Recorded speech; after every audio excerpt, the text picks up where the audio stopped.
the net. Right up and reach the net. Bring your team, bring your wife. Guarantee you have the time of your life. Because the Mets are really rocking the ball. Rocking those home runs over the wall. Each side, west side. Everybody comes down to meet the LCTS Mets of New York. Town of New York.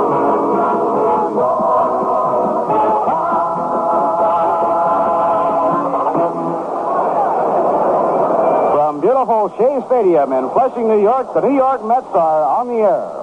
Well, hi, everybody. This is Bob Murphy with Lindsey Nelson and Ralph Kiner, all set to detail every exciting moment of the historic opening of Shea Stadium as the New York Mets meet the Pittsburgh Pirates. Today's game brought to you by Rheingold Extra Dry and Viceroy Cigarettes. Well, we hope you have plenty of Rheingold Extra Dry on hand. You'll enjoy today's game even more wherever you're listening along the Rheingold beat. Rheingold is as good to your taste as it is to your thirst. Rheingold after Rheingold. Smoother, crisper, livelier. And now, before the very first ball game in Shea Stadium gets underway, let's give it the proper traditional send-off, the singing of the national anthem, preceded by a color guard from the United States Air Force Recruiting Detachment 101 in New York City. The Department of Sanitation band will march to the center field flagpole, where Old Glory will be hoisted as that star-spangled baritone of the Metropolitan Opera, Robert Merrill, sings the one song which is dear to the hearts of all of us. Thank you. Casey, near home plate, with his ball club on the first baseline, Danny Murtaugh and the Pittsburgh Pirates on the third baseline. This game might very well be a complete sellout. Right now, there appears to be still some seats available in the upper deck, but on this beautiful, almost unbelievably good day, it is going to be very close to a capacity crowd of 55,300. 96% of the seats are within the foul lines. You've got to see this stadium. Every seat is a beautifully painted individual seat. The stadium, which is 5-tiered, in a horseshoe form, is open on the center field end. The giant Rheingold scoreboard is over in right center field. The green batter's eye straight away out behind the low fence, 410 feet away. The only thing to be seen in left center field, other than the cars across the way in the parking lot, the giant light standard. There are only two light standards. They are both in the outfield, one in left center and the other in right center. The rest of the lighting, and it is almost unbelievable, it is almost its brightest day, if not brighter, comes from the cantilevered lighting under the very top of Shea Stadium. And now, ladies and gentlemen, the Department of Sanitation band has reached center field. We will have the flag raising ceremonies followed by the singing of our national anthem.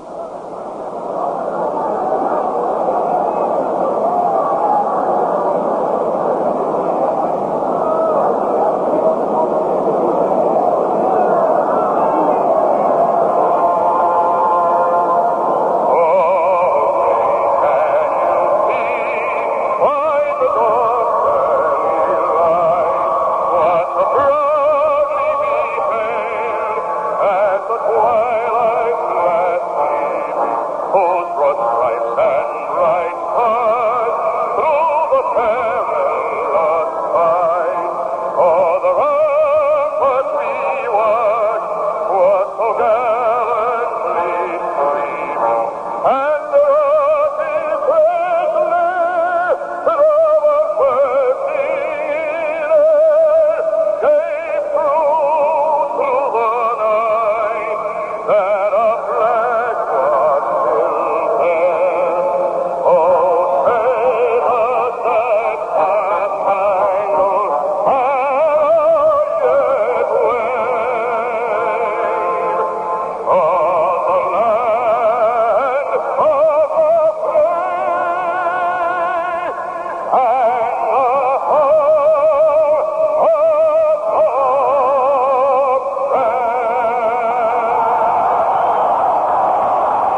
retired captain with a land at slip. Casey Stengel there, along with Mazeroski. The umpires today.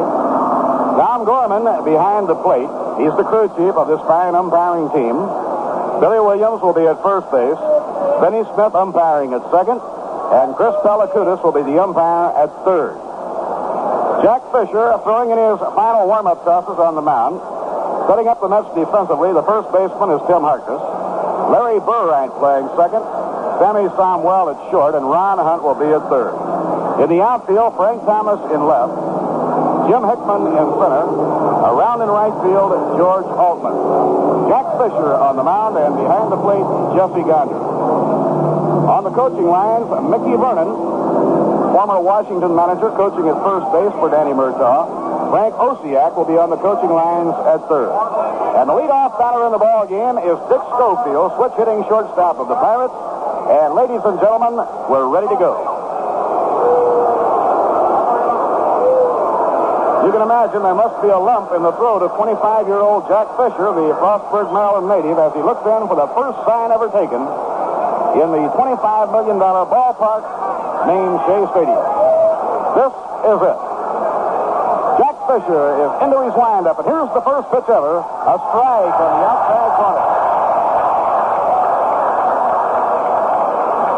The roar comes up as the first pitch ever thrown in this beautiful baseball palace is over. Perhaps the tension now is broken and the game is underway. Jesse Gonder walking slowly back toward the mound. Out in the outfield, the outfielders are checking their sunglasses. Breeze, not really too much of a factor in the game, blowing kind of diagonally from right across toward left. 341 feet down the foul lines to the wall. The ballpark is symmetrical, 358 in left center and right center. Here's the pitch on the way, a curve inside and low, 1 ball and 1 strike. The dimensions of the ballpark, as the fence swings out, 358 in straight left, 371 in left center, out near center, 396, and 410 feet in straightaway center field. Next pitch thrown, and he pops the ball up to short center field. Running back is Larry Burright. Burright getting to it, makes the catch.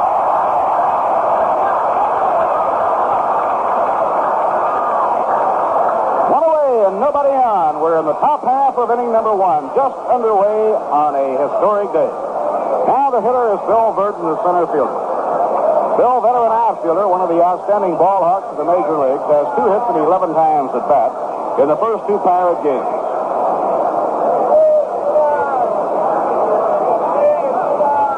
Now Ron Hunt shortens up at third against Burton, a left-hand hitter, to guard against the possibility of the bunt.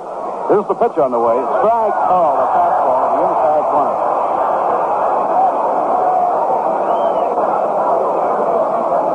Somwell, the shortstop, shaded towards second against Bill Burton. The right side of the infield back deep. Now the windup pitch by Jack. A curve foul back into the crowd, and there's the first souvenir. Kind of a soft foul ball wafted back into the field boxes, and the gentleman who gets the coveted souvenir is also given a hand.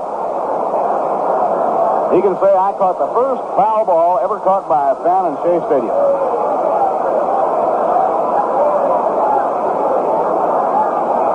Two-strike count on Bill Burton. Now the windup and the pitch by Fisher. Slow ground ball down to third. Charging in is Ron Hunt. Bare-handed pickup. The peg. He got it.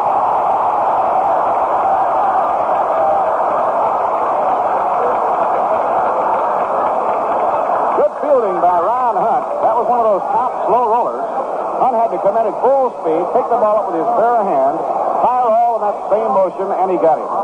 Now 2 outs with nobody on. One of the top hitters in the National League, Roberto Clemente. And Roberto off to a fast start with 4 for 11 in 2 games, hitting at .364.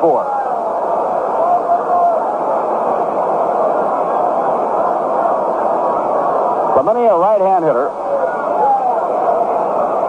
Real good bad ball hitter, and he has a lot of power to the opposite field. Curve is over at the knees, strike 1. Last year, Roberto hit .320. At 76, runs batted in. Without a doubt, one of the best ball players ever acquired in the baseball draft. A little under the knees, 1 ball and 1 strike. Well, this is certainly some kind of a day. We're sorry you couldn't be with it. The excitement almost unbelievable. Tremendous crowd. I think by the time everybody settles down, it'll be very close to a capacity. Now Fisher out of his windup. The pitch to Clemente. Lined hard, but it will be foul deep down the left field line. In Shea Stadium, not too much room in foul territory. The distance from home plate to the backstop, not nearly as large as in some major league ballparks. A fact that will not please the pitchers, but will please the catchers.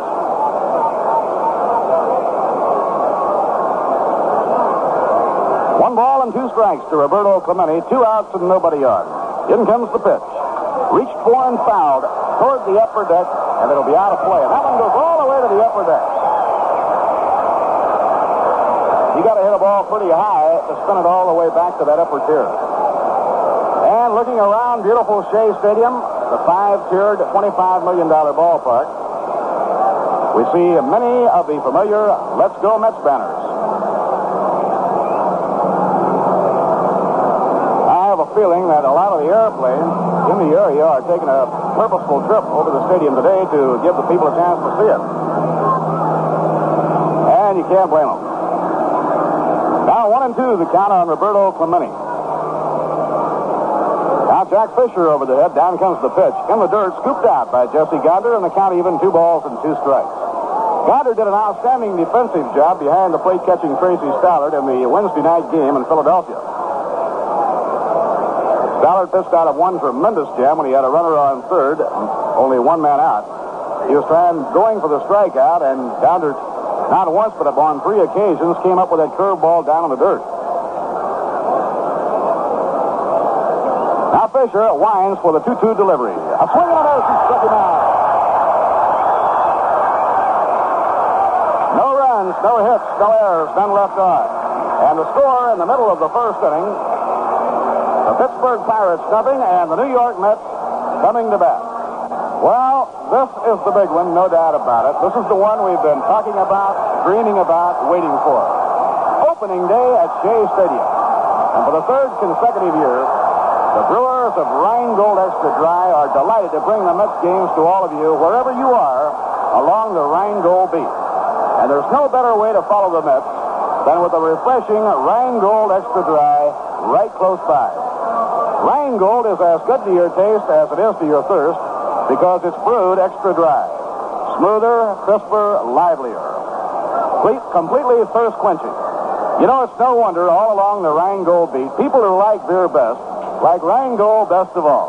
So when you're out here at Shea Stadium at Rheingold's little old New York at the World's Fair, or anywhere along the Rheingold beat, enjoy the beer that's as good to your taste as it is to your thirst. Rheingold after Rheingold.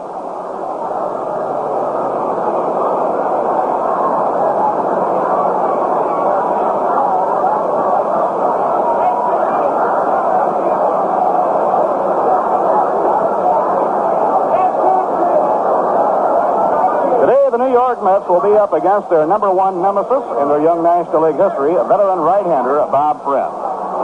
Year before last, the first year of baseball for the New York Mets, Friend beat them 5 times without a loss. And last year, he won 3 without a loss. So lifetime against New York, Bob Friend has won 8 and lost none. And the Mets start this ball game having gone 47 consecutive innings against Friend without scoring. You can't be any tougher than Friend has been against New York. Now Tim Harkness steps in to lead off for New York. The veteran right-hander winds and pitches. Curve hit on the ground, foul in behind Wes Westrom. On the coaching lines for the New York Mets, former Giant standout behind the plate, Wes Westrom. And on the coaching lines at third base, a real veteran who broke in back in 1929 in the minor leagues, and in 1933 with the New York Yankees, Donn Hefner. Here's the pitch on the way. A ground ball bounced to shortstop, fielded by Dick Schofield. The peg to first in time, 1 man down. 1 away and nobody on, and that brings up right fielder George Altman.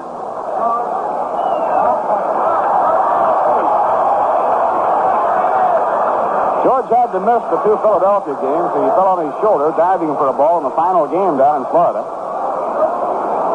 But he is in the lineup this afternoon, and the Mets are going to rely a great deal on the bat of George Altman. George is also an outstanding fielder. Has a good arm, and he runs well. Now Bob Friend has his sign from Tagliarone, the wind-up and pitch. Fastball for a strike on the outside corner. Ron Hunt waiting on deck with Jesse Gonder batting cleanup. Infield appears to be in good shape. The outfield naturally is somewhat soft because of the 3 days of rain. A foul ball hit back toward the press box, and it will be out of play. Tremendous press coverage, as you can imagine, for this opening game of Shea Stadium. The official score for today's game, without a doubt, one of the most knowledgeable and most gifted baseball writers in America, Dick Young of the New York Daily News.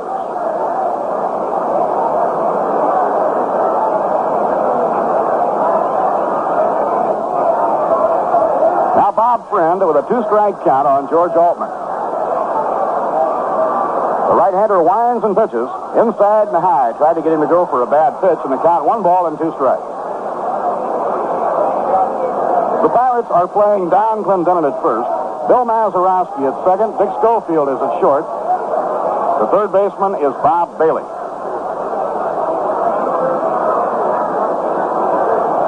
Now the pitch on the way. A curve hit high in the air towards short center field. Bill Burton coming fast.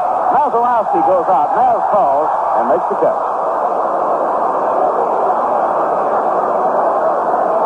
Mazeroski taking the pop fly in short center. 2 men down. That'll bring up Ron Hunt.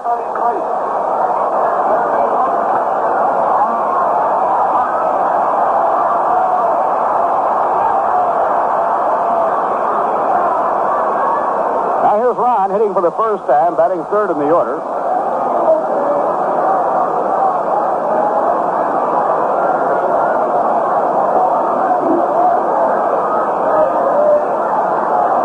Having a few problems, as you would expect on opening day, with the big, beautiful message board out on the scoreboard in right center.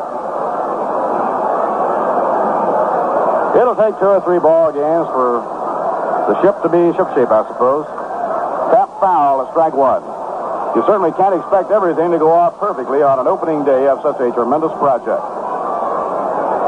But the fans have been extremely patient. It has been a happy day for them, and they're all set now, settled in their seats and ready for an enjoyable afternoon. 1-strike count on Ron Hunt. No score. We're in the last half of inning number 1.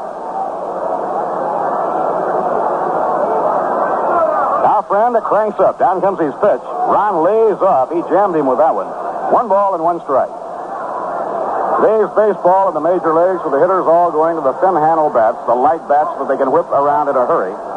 The pitchers more and more try to jam that fastball in on the wrist and hit that thin bat handle. Pitch to Hunt. He pops it up. A foul ball. This will be out of play. Clendenon goes over, but it drops into the crowd. 9,000 field boxes in this beautiful stadium. They graduate from the dugout back toward the loge level. The 9,000 field boxes in baseball position now. When the New York football Jets play their games here in the fall, they are on a track and they roll around and become 50-yard line seats. The 1-2 delivery to Ron Hunt. A ground ball tapped slowly to shortstop. Up with the ball to Schofield. He pegs across in time, and the side is out. The Mets go down 1-2-3 in their half of the first. No runs, no hits, no errors, and then left on. At the end of 1, the score at Shea Stadium. The Pirates nothing, the Mets nothing. Well, the fans here today, and we think the crowd is certainly around 50,000, are getting their first look at a glossy dedication book. Wonderful souvenir of these first few days at Shea Stadium. You'll find the dedication book contains stories of how this stadium was built and conceived. The story of the man behind it, the man who headed up the mayor's committee, Bill Shea, and the man for whom this stadium is named. A wonderful story on Casey Stengel and pictures of the New York Mets. The dedication book will be on sale here at Shea Stadium for only a few days at $1. And available by mail order for $1. If you'd like to get a copy by mail, send $1 to Dedication Book, Shea Stadium, Flushing, New York. Right here, we pause for station identification. This is the New York Mets Baseball Network. For Mets Baseball, for the best in music, news, and sports, keep your dial set at 810, the smoothest sound around. WGY Schenectady. Bob Murphy with Lindsey Nelson and Ralph Kiner from Shea Stadium. Willie Stargell, the left fielder and cleanup batter, will lead off against Jack Fisher. Stargell, 4 for 11 in the first two games, hitting at .364. And Danny Murtaugh is looking for great improvement in the Pirate Club this year, mainly on the improved hitting of Willie Stargell and Bob Bailey. Now Fisher out of his windup. The pitch, long drive, hit deep to right field. It might go. It's going, gone. A home run.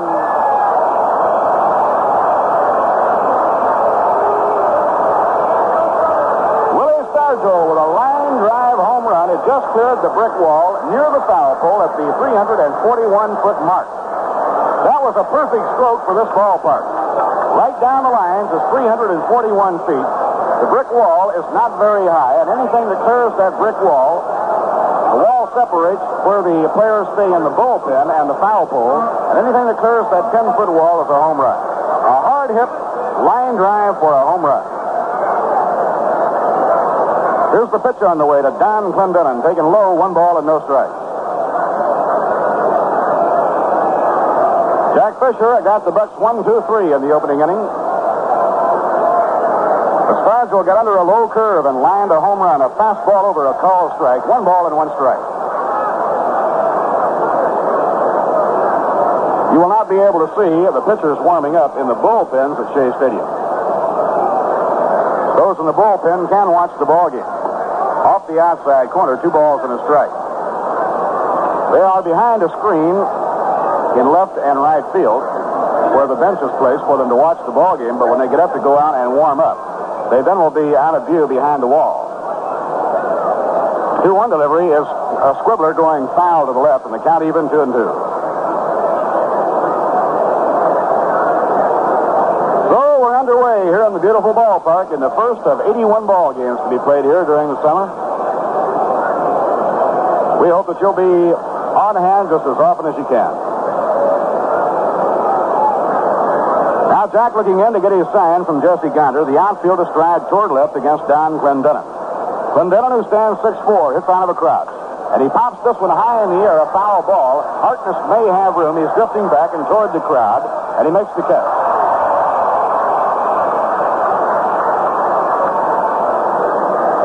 The home run by Willie Stargell is the first homer for the Pirates this year. Stargell and Bailey both had a great spring, and that's why the Pirates feel they'll be improved this year.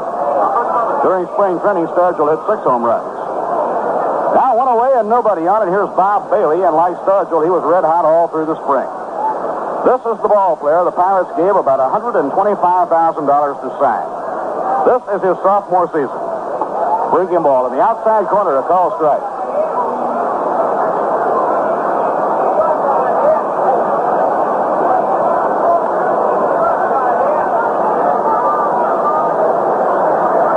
Fisher over the head. Down comes the arm. Ground ball slashed down to third. Takes a bad hop and goes off the glove of Ron Hunt and on into left field. Ron was all set to play that one. Figured he'd have about a belt-high hop. But the ball took a bad hop coming off the carpet and winds up in left field for a base hit.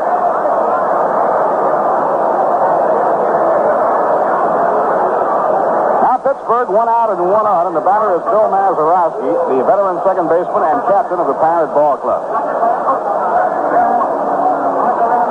Named by the players to the All-Star team last year, Maz had to miss the game due to an injury, and Javier played the All-Star game. He's quite a ball player. Here's the pitch to him. Grounder hit down toward third. Hunt has it. The play goes to second. There's 1. No chance for 2. Low throw to first. Harkness digs it out. Burright came on inside for 2 and almost threw it away. Harkness saved it on a scoop. Now there are 2 away, and that'll bring up the catcher, the former Red Sox receiver, Jim Pagliarone. Tall, rangy right-hand hitter from Long Beach, California, and when he came out of high school, he got a sack full of money to sign. Pirates 1, Mets nothing. We're in the top of the second. They lead on a 1-run homer by Willie Stargell, a line drive to right. Breaking ball in the dirt. Gander is up with it. 1 ball and no strike. In the National League, the Phillies and Cubs have a day game on tap. The Braves and the Houston Colt 45s will be in Houston under the lights. Cincinnati and the Los Angeles Dodgers under the lights. St. Louis and the San Francisco Giants under the lights. In the American League, there will be 3-day games and 2-night games. Here's the pitch on the way, and he pops it foul. This will be out of play over into the crowd. And a lot of the youngsters who are enjoying the excitement of this day are well equipped for the foul balls. They brought along their ball gloves.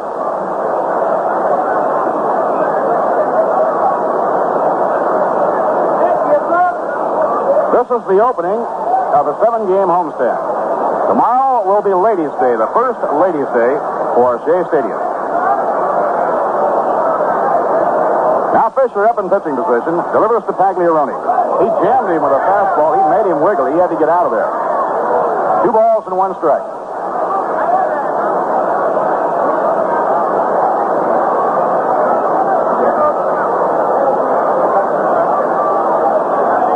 Big Jack looking in for his sign.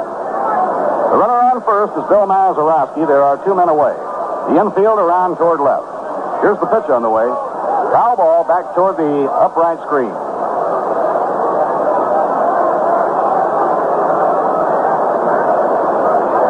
Most of the crowd is still basking in the sunshine. The shadows now have taken the sunshine away from those in the area immediately behind home plate. The first time they have a night game here, it will be on May 6th when the Cincinnati Reds are in town. And you'll be in for a real treat when you see the lights come on in this ballpark. Here's the pitch on the way, and he pops it up. It may be or may not be playable. It's going to be into the crowd over by first base. Well, plenty of souvenirs in the early going, and prize souvenirs they'll be.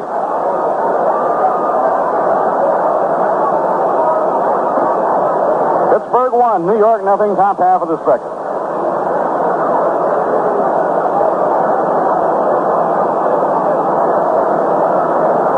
Jack working rather deliberately. Looking into Jesse Gonder now to get his sign, and as he takes too much time, Pagliarone decides to step out. Mazeroski edging away at first, the pitch thrown. Ground ball on the right side of the diamond. Burr right to his glove side. He's up, throws to first, the side is out. 1 run, 2 hits. A home run and a bad hop single.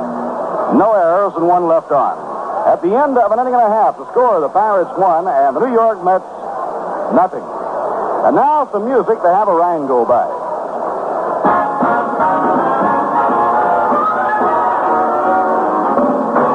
There's a lot of living being done, a lot of living and a lot of fun. Where true beer lovers meet, along the Rhine goes deep. Rhine gold is as good to your taste as it is to your thirst. 'Cause it's brewed extra dry. Rhine gold is as good to your taste as it is to your thirst. So get where the living is being done, where the action is, and all the fun on the Rhine goes Saturday. Along the Rhine goes deep. Rhine gold is as good to your taste as it is to your thirst. 'Cause it's brewed extra dry. Rhine gold is as good to your taste as it is to your thirst. Rhine gold after Rhine gold. Rhine gold after.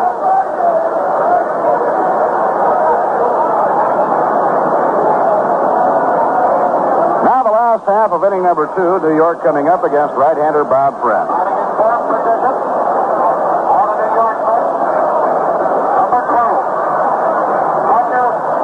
Jesse Gonder. Jesse Gonder will be leading off for the New York Mets against Friend in the last half of the second. This is an exciting day and a very happy day, naturally, for everyone. I don't think you can single out any group or any faction that would be happier than another. Probably, without a doubt, the happiest individual is Bill Shea. There are a group of young women who are happy. A high fly ball hit by Jesse Gonder, not deep enough. Moving toward the line, Clemente, he's under it. And Roberto makes the basket-style catch near the line in fairly deep right field. Very attractive group of Young mothers who are very excited today, of course, would be the wives of the ball players. They are in the back seats right behind the upright screen. One away and nobody on. The hitter is Frank Thomas.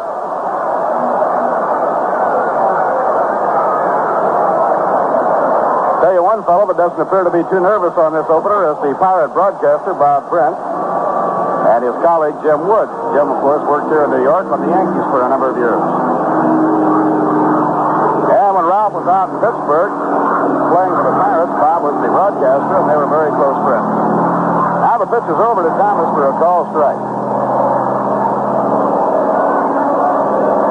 We mentioned earlier that the stadium is multicolored. The 9,000 field boxes have been painted yellow. Foul ball back toward the press box, no play. Dropped just under the press level. The first level after the field boxes, which graduate from the dugout back to that first level, that is known as the loge level. They're wonderful seats. I guess you'd call that kind of a rust color, between a brown and a red. And you go up to the mezzanine level where they are blue, and on up to the upper deck where it's kind of a light pastel green. A swing and a miss, strike three. Thomas struck out by a Friend. 2 down now, nobody on in the last of the second. Well, Friend has been as tough as you can be for the New York Mets. He has not given up an earned run to the New York Mets in almost 49 innings. Now 2 outs and nobody on. Pittsburgh in front 1-0, and the hitter is Jim Hickman. Friend with that herky-jerky tap windup, and the pitch breaking ball over, strike 1 call.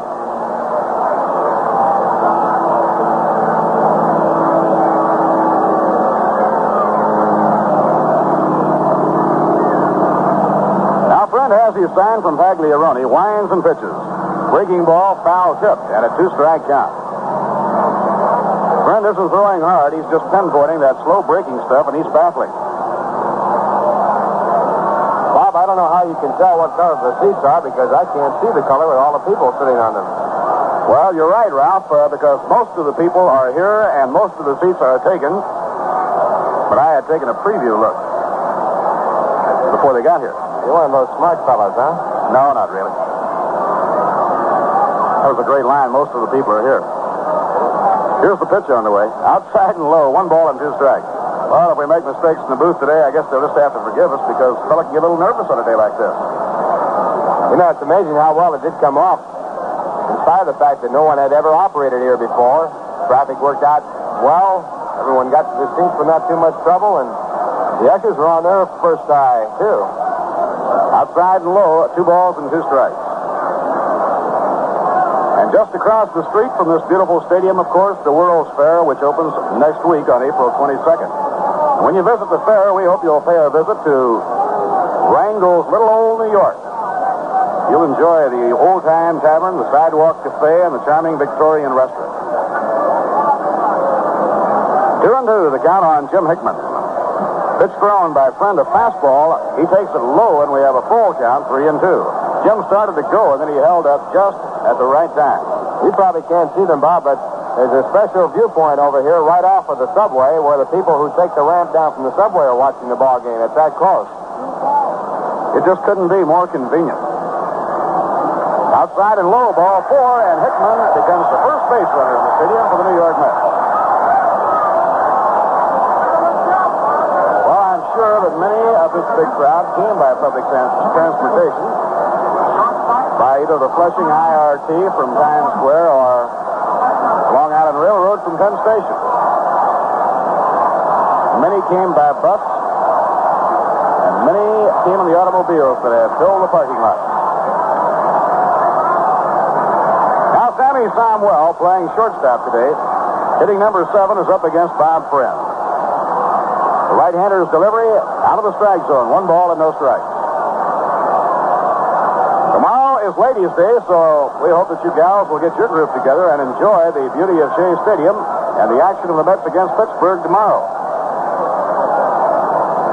The game tomorrow, ladies admitted for the 50-cent service charge. A ground ball fouled on the third base line.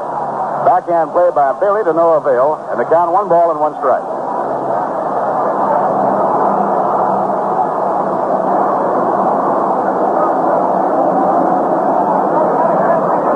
Mrs. Joan Payson is here and really enjoying the beauty of the new ballpark. The excitement of seeing the Mets in action. She saw them play during spring training down in Florida. Pitch thrown to Samuel. Foul ball. He ripped that one. Right in front of Don Hefner, the third base coach.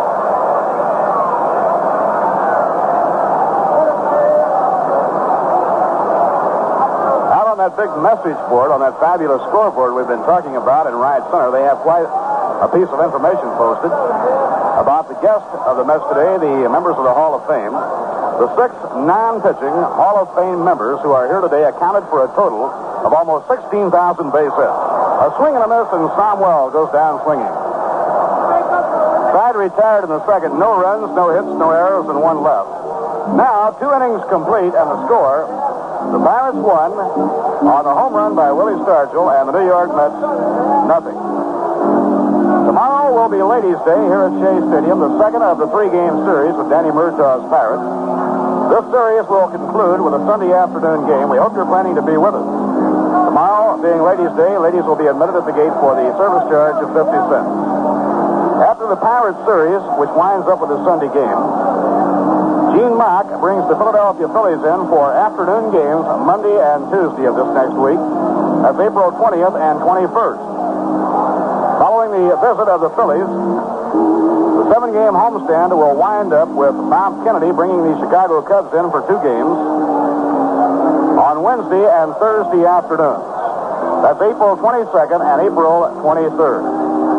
If you're in the area of Flushing, the Shea Stadium ticket office will be available to you, and of course, tickets are also available in Midtown Manhattan at Grand Central Station, also the Long Island waiting room of the Penn Station.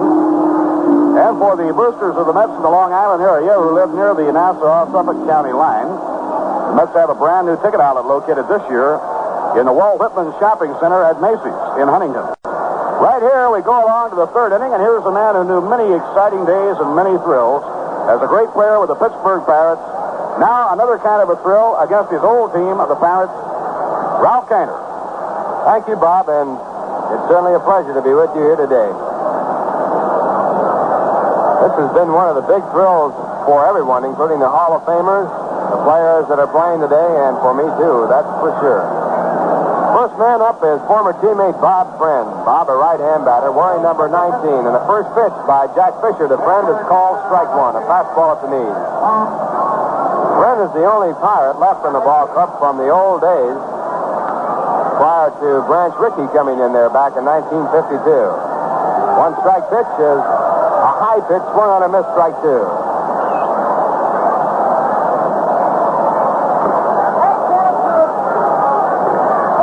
2-strike count to Bob Friend as Jack Fisher works on the mound for the Mets.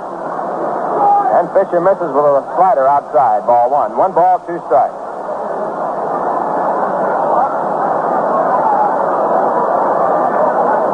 Came to the Pirates back in 1951. He's the oldest Pirate from point of service on the ball club. His best year in the majors, a 22-14 year back in 1958. Bob last year won 17, lost 16. The pitch back to him is a curveball, a swing, he missed it. Strike 3, strikeout. Number 2 for Jack Fisher, and he now has 1 out here in the top of the 3rd. The Pirates lead 1-0.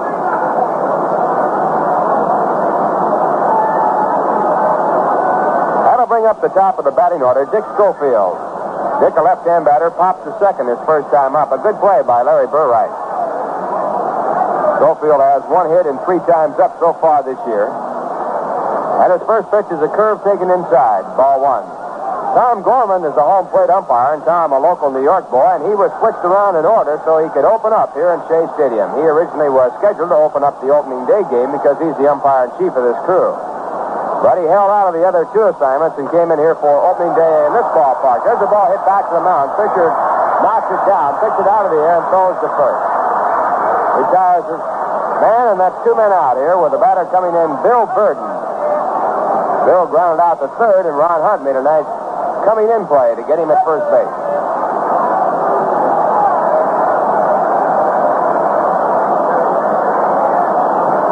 With 2 hits and 12 times up this year. He wears glasses.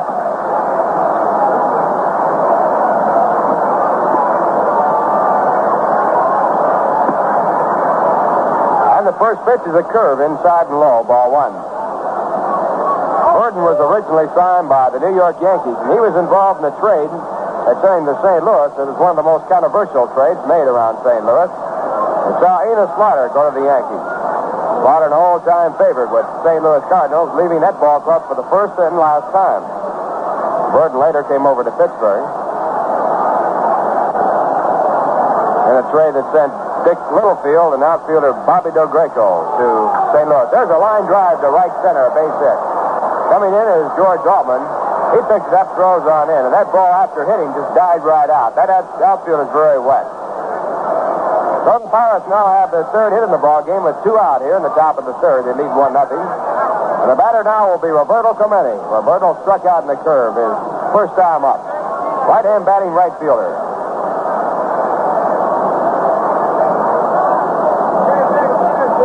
Clemente is another player acquired by Pittsburgh, and he was picked up for a steal.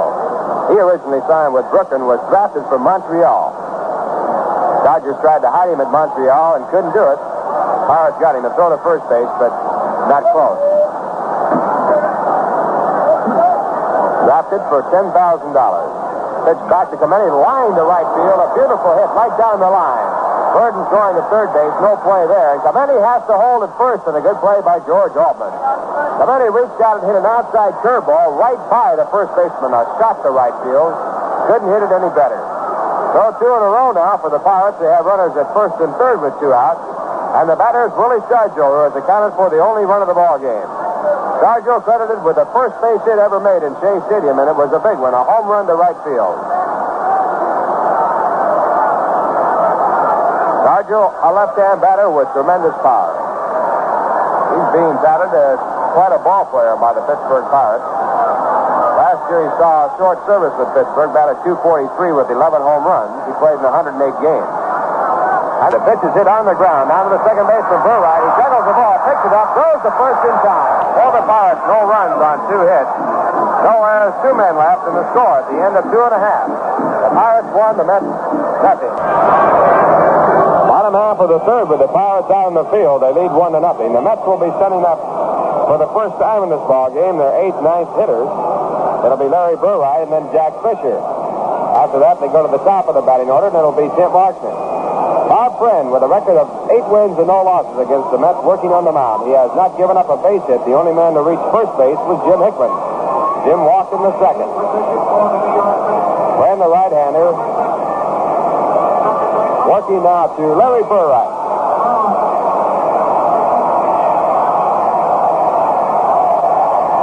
Larry's making his debut as a batter right here in Shea Stadium. And the first pitch to him is bounced back to the mound, a one-hopper. Friend takes it, goes to first, and gets his man. 1 pitch, 1 out, and now the batter will be Jack Fisher. Jack had a good spring with the bat. He and Tracy Stallard were the 2 leading hitters on the ball club. Of course, in spring training, if you don't get the bat too often, you can lead a ball club. Wearing 19. He's quite a fan of Bob Colors, and Bob wore the same number, 19. He has a lot of mannerisms in his pitching performance. And he comes in with a curveball, called strike 1. Friend uses the same rocking motion as he starts to pitch, and he backs to the pitching rubber after throwing the same way the caller did.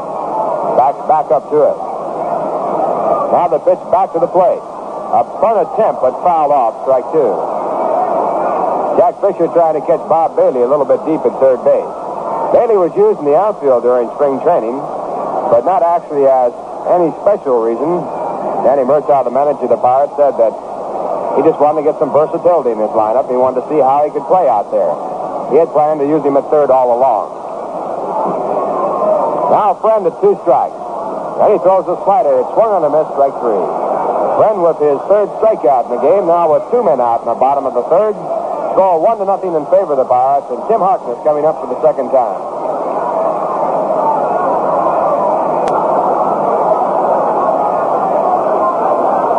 Harkness bounced to short as the first batter for the Mets in Shea Stadium. Hey, I hope you're enjoying today's game, and I know you'll enjoy Viceroy, because Viceroy's got the deep weave filler and the taste that's right. First pitch to Harkness, outside strike right in the corner, fastball.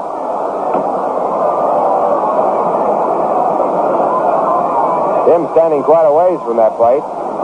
He'll have to go to left field with the fastball because Friend's fastball breaks away from a left-hand batter. Now the pitch back, a let-up type pitch, outside again, this time too far. 1 ball, 1 strike. That could have been a knuckleball, but if it is, it's a new pitch for Bob Friend. He took something off the pitch and sort of threw it up there like he might have been throwing a knuckleball. Now at 1-1, the pitch to Harkness is a curve, swung out and missed. Strike 2, good curveball by Friend. Only run of the ball game, the first hit in Shea Stadium, a home run by Willie Stargell.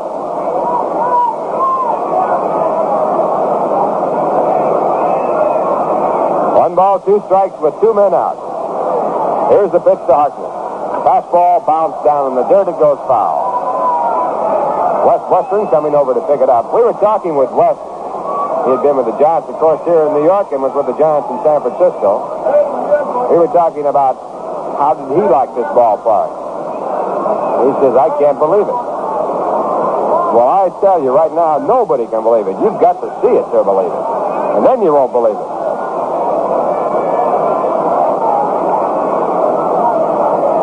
Tomorrow, the Pirates play Pittsburgh, a Ladies' Day game starting at 2 o'clock. Pitch back is again that let-up pitch. It's fouled down the dirt. That could be a knuckleball. We'll have to check on that. Yes, tomorrow, Ladies' Day, and ladies get in for 50 cents, and that's in the general mission area. And for you ladies that haven't seen this place, can't think of a better time than tomorrow. At that price, you can't beat it. Third ball, line to right, a base hit, the first Met base hit.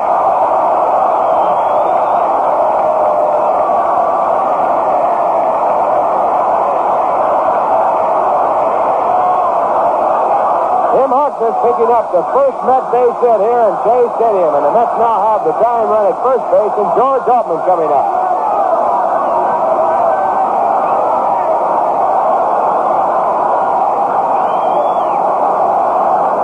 For Harkness, that's his 4th base hit this year. He is 4 for 7. George Altman batting for the 2nd time. He popped to second base his first time up. Left-hand batter playing in right field. And Bob Friend with his first pitch outside, ball 1. Friend with a fastball. George missed the first 2 games in Philadelphia, won by the Phillies.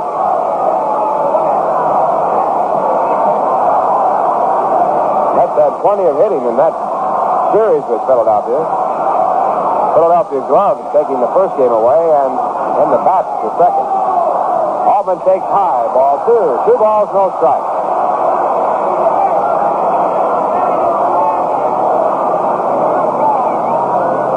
Jack Fisher working for the Mets against Bob Friend. Friend working right now to George Altman with the time run at first base. 2 men out, bottom half to third. And the pitch back to Altman, hit right back to Friend. A one-hopper, he takes it. Throws to first base, and that retires the side.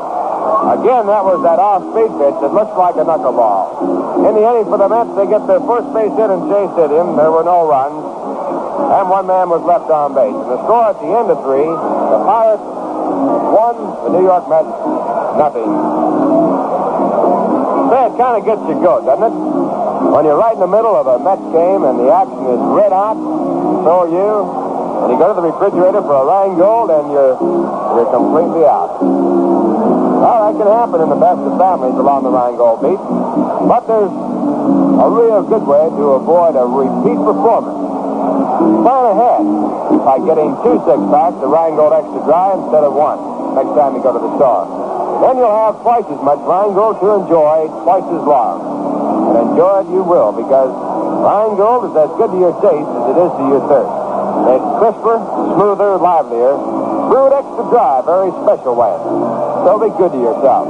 Keep plenty of Rheingold Extra Dry at hand. Or get one in hand right now. Remember, Rheingold is as good to your taste as it is to your thirst. Rheingold after Rheingold.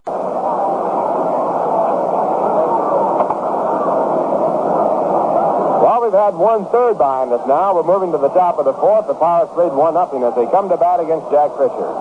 Fisher has given up 1 run, allowed 3 hits, struck out 2, and walked none. And he'll be working to Donn Clendenon, big first baseman for Pittsburgh. Donn fouled out his first time up. And this time he pops one in the air to right center field. Moving over Zickman, also George Altman. Altman falls, and he makes the catch. Ball caught just in front of the warning track as the wind took the ball toward George Altman and away from Jim Hickman. It's real tough running in that outfield. You really have to pick them up and lay them down. Snowshoes would come in mighty handy out there to keep it from sinking in. So 1 out now, and the batter coming up will be Bob Bailey. Bob had a base hit his first time up and a bad hop grounder that deflected off the glove of Ron Hunt at third. Bailey, a right-hand batter, and Fisher with his first pitch is low and outside with a breaking pitch. Ball 1.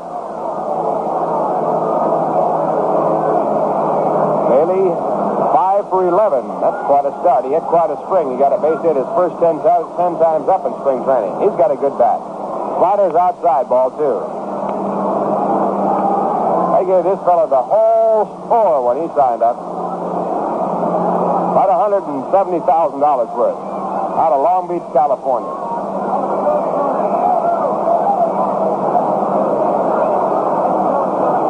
Now the 2-0 delivery by Jack Fisher. Swung on and missed. A curveball. Strike 1.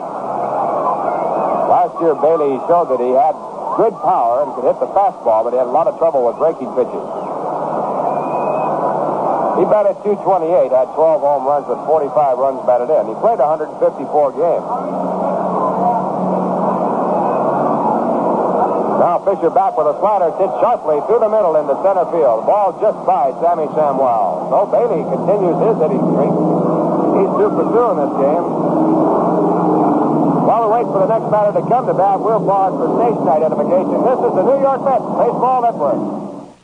For Mets Baseball, for the best in music, news, and sports, keep your dial set at 810, the smoothest sound around. WGY Schenectady.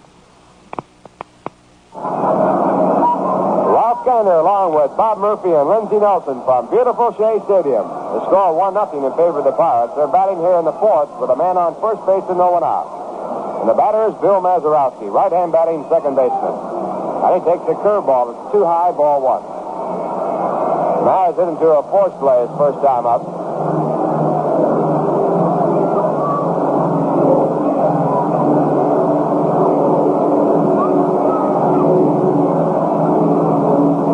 Fisher is set, takes a look at first base, and comes back in with a fastball. It's hit foul, bouncing over toward the dugout. Visiting dugouts on the third base side. The Mets are on the first base side. Dressing rooms for both dugouts right behind. Beautiful dressing room area. I'd like to have the carpet in my house that they got in that locker room.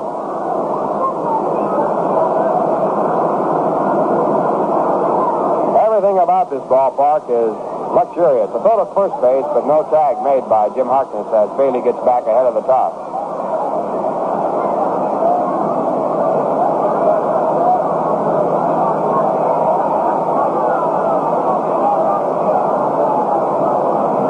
Mazeroski stepping out of the batter's box. Frank Osiak giving the signs from third base. Mickey Vernon at first base for Pittsburgh. Fisher backs off the pitcher rubber. That chases Bailey back. There's a hard fastball right in there. Swing and a miss. 1 ball, 2 strikes. That looked like there might have been a hit and run play on because Mazeroski went for the pitch even though it was outside of the strike zone. But Jack Fisher, working on the mound, had put Bailey back toward first and pitched very quickly, and Bailey couldn't get going. So it cost Mazeroski a strike. The count now 1-2. There goes Bailey. The pitch is hit in the center field, a base hit. Bailey will get third base. Hickman comes over, picks it up. He throws on into second. And now Bailey, rounding third, is held up by Osiak. He started to break on end, but was held up quickly by the third base coach. Runners now at first and third with 1 out. And the batter is the catcher, Jim Pagliarone, with a pitcher due up next.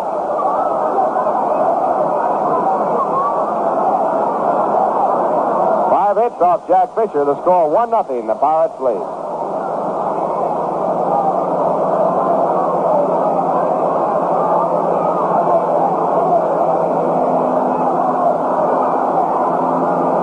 6 hits. The Pirates had 2 hits in the second, 2 in the third, and now 2 here in the fourth.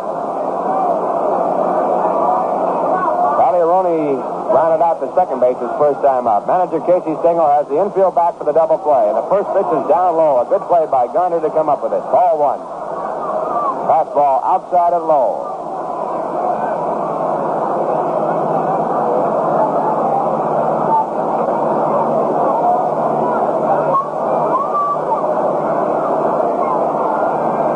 Pitch back to Roney. A fastball inside. Right at the knees. Strike call. 1 ball, 1 strike. Right on the inside corner at the knee. Fisher working in and out against the big right-hand batter. Now he sets again. Runners at first and third. Here's the pitch. Breaking pitch down too low and outside. Ball 2. Fisher working carefully here with a pitch in the on-deck circle. Big point in this ball game with the Pirates threatening with runners at first and third and 1 man out. Now the right-hander comes back again. And a fastball is just low. Ball.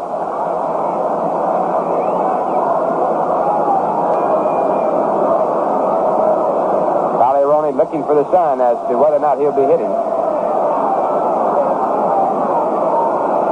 Pitcher set. And the pitch.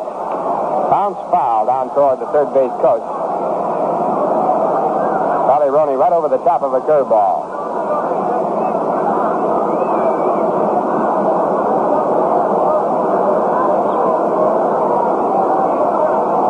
Well, the can has worked all the way down the line now to the right-hand batter.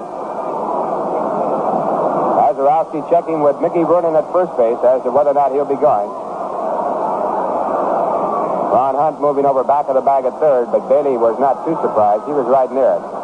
Pitcher set. The runner goes. The pitch is hit on the ground. Down the third. Ron Hunt comes home. A good play, and he got his man.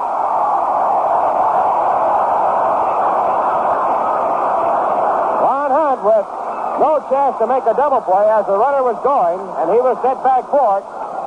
Quickly switched and took the other option, and he got his man at home. A good play by Ron Hunt at third base. 4-2 if you're scoring. Make it 5-2 if you're scoring. And now with 2 men out, Bob Friend will bat with runners at first and second.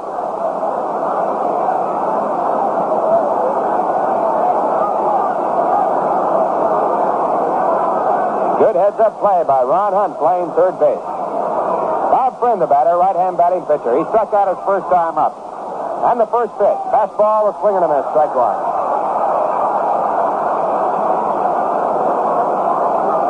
Pittsburgh Pirates lead 1-0 on a home run, the very first hit in this ballpark by Willie Stargell. Home run hit down the right field line about 350 feet away. Now the right-hander, Jack Fisher, looks at second, comes in home with a slider, hit out to left field high in the air. Right there is Frank Thomas. Glasses down. He's under it, and he makes the catch, and that retires the side. Good pitching by Jack Fisher to get out of the inning. No runs on 2 hits, no errors, 2 men left on base. And the score. At the end of 3.5 innings, the Pirates won, the New York Mets nothing. Now music that twists all the way to the refrigerator bar.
Of the fourth, the Pirates out of the field. The Mets coming up to bat. They need 1 to tie.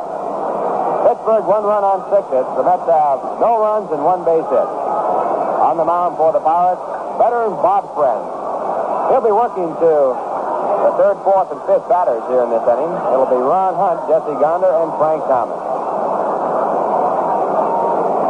Pittsburgh will play here tomorrow, Ladies' Day, at 2 p.m. They'll play on Sunday a single game, 2 p.m. And then after Pittsburgh, it'll be the Philadelphia Phillies back in. They'll play Monday, Tuesday, Wednesday. And then it'll be the Chicago Cubs on Thursday. Make that Wednesday and Thursday. The Cubs are on Wednesday and Thursday. Phillies are on Monday and Tuesday. All-day games. Now, a friend who had taken his time coming out after flying out is all set to go on the mound. He'll be working to Ron Hunt. Ron grounded out to short his first time up.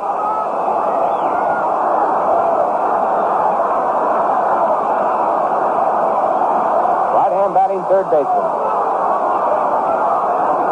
Crowd stirring up some excitement here as we start the bottom half of the fourth. And the first pitch is high, a fastball.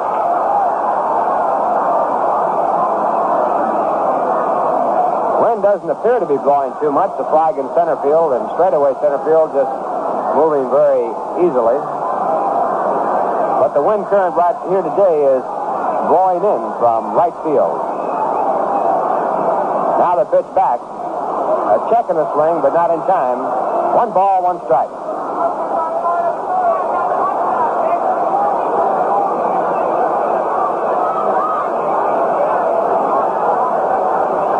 Ball, 1 strike.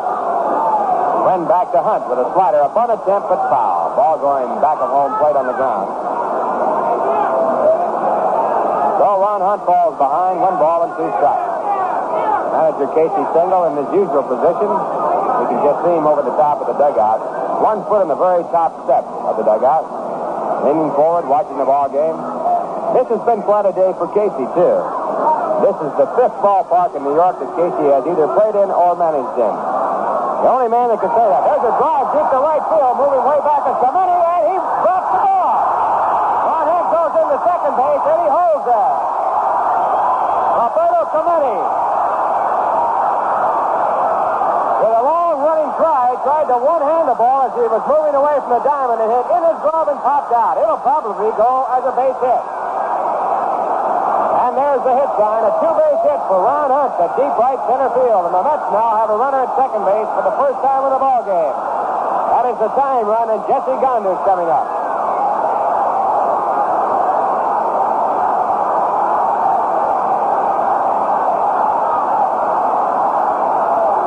That ball was hit deep to right center field. And Clemente, a great outfielder, got one hand on it. Actually got the ball in the pocket of his glove, but it popped out. He was running away from the field at the time, and he was about at the 370 mark. Now here's Jesse Gonder, left-hand batting catcher. The first pitch hit on the ground, deep in the hole. It goes on through. Here comes Hunt, and a great throw at the mini throw. It is not in time. Bad argument by Benny Murtaugh.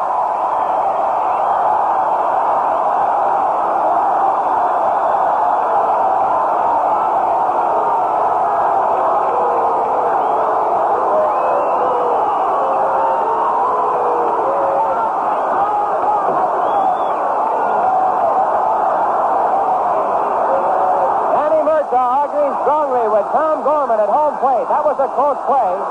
Finally, Rooney, the catcher, thought he had the plate blocked, but Ron Hunt slid in and was called safe. And then he made a perfect throw. He's got a great arm, but Hunt got in there, and holding at first base on the play home was Jesse Gonder with the first run batted in here at Shea Stadium for the Mets.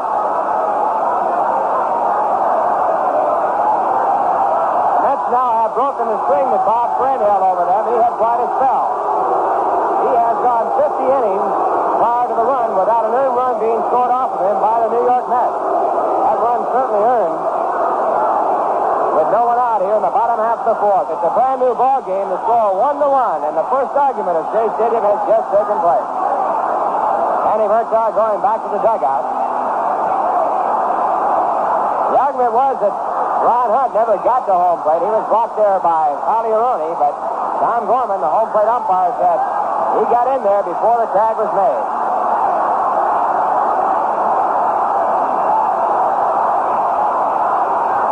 So it's 1-1, and the batter is Frank Thomas. right-hand batting left fielder. And the first pitch by Bob Friend. Bounce back through the middle. Picked up off the bag. It's a base hit. Donn is going to third. And Thomas holds at first.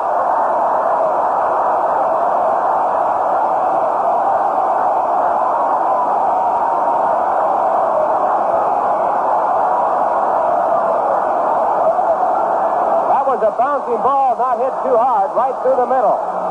Bill Mazeroski was right back at second base, all set to pick it up. It was a big hopper, but the ball hit the bag and deflected out into center field. It'll be a base hit for Thomas. On the plate, Jesse Garner went to third. Well, the Mets now with 3 in a row. Runners at first and third, a run in, roll it out, and the batter is Jim Hickman.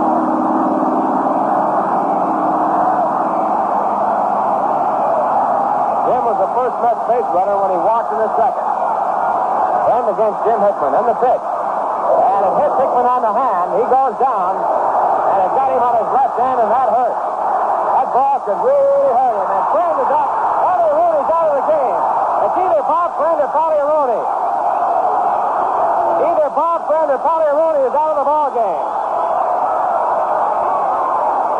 Big argument by the Pirates saying that ball didn't hit his hand, it hit the bat.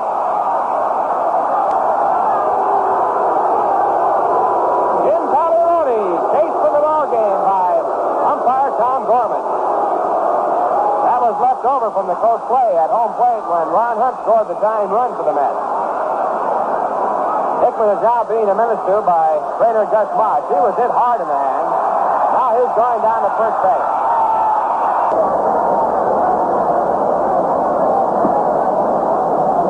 Orlando McFarland is coming in from the bullpen.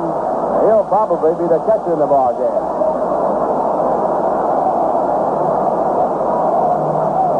Still being looked at, this time by Casey Stengel. There was no doubt in Hickman's mind, nor in trainer Gus Motch's mind, that Hickman had been struck on the back of the hand. They had to freeze the hand. And he has come out of the ball game, and Larry Elliott has come in to run for Jim Hickman. Right now, the New York Mets have the bases loaded. The Pirates have a new catcher in Orlando McFarland, and all set to follow the action for you, Ralph Gainer. Okay, Bob, and Bob Friend checking the signals over with McFarland, his new catcher. Mets have the bases loaded. Larry Elliott running for Jim Hickman's at first base. Frank Thomas is at second base, and Jesse Garner is on at third. No one out. The ball game all tied up at 1-1 here in the bottom of the fourth. And the batter is Sammy Samuel. Sam, a right-hand batter, playing shortstop today. And here's the first pitch. A swing with a curveball. Strike one. Samuel struck out on the curve his first time up. Well, the Mets now have had their first ejection in this ballpark. Actually, they did not have it. The Pirates were the first to have a man thrown out, but it has happened right here in the new stadium. Now the one-strike pitch. A curve he lays off just in time. Friend going for the outside corner and missing. 1 ball, 1 strike.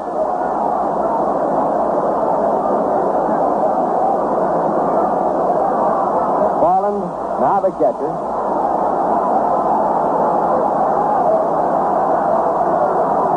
And the pitch back line, down the line, a fair ball. Brilliant is Jesse Garner. Falling down, but now getting up is Frank Thomas. He'll score. The throw goes into the cutoff man. And Samuel has put the Mets out in front.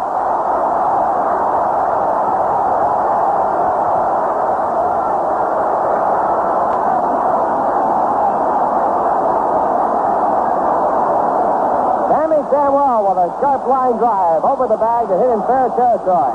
Right down the left field line. It scored first Jesse Garner. Frank Thomas later scored after falling down rounding third base. He got up and had time to come in. And moving over to third base on the play is Larry Elliott. Samuel in at second with his double and 2 runs batted in. The Mets lead it by a 3-1 score. And the batter now is Larry Burright. Infield pulled in as Larry comes to bat for the second time. And the first pitch is rolled back to the mound. Friend digs it out, throws to first base, holding the runner at third. Friend actually almost fell down and picking that ball up in his haste. That's the first out for Pittsburgh against the Mets here in the inning, and it brings up Jack Fisher.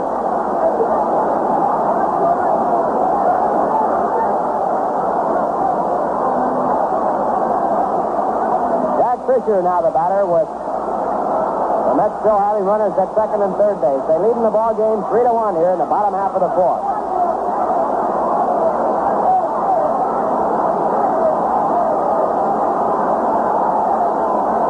Fisher, right-hand batter. Infield still in.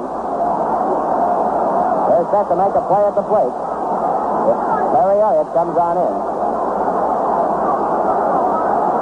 And now Friend looking for the sign from Orlando McFarland. Here's the windup and the pitch. Fastball bunted back to Mount. A safety squeeze. No one coming in from third. Friend picks it up after juggling the ball and has time to go to first base to get his man. And the score at the end of 4, the Mets 3, the Pittsburgh Pirates 1. Well, tomorrow, Ladies' Day here at Shea Stadium, the New York Mets beating Pittsburgh. Tickets will be on sale at Shea Stadium. The ladies tomorrow attending the game and buying their tickets to the game will be admitted for the 50-cent service charge. The Mets have their ticket locations here at Shea Stadium, 126th and Roosevelt Avenue. Also in Manhattan at Pennsylvania Station, the Long Island Waiting Room, at Grand Central Station near the foot of the 42nd Street, Vanderbilt Avenue ramp. And also this year, New York Mets tickets are on sale in Macy's in the Walt Whitman Shopping Center in Huntington, Long Island. Remember, too, that reservations may be made for all of the remaining 80 home games this season at all Howard Clothes stores in the New York area.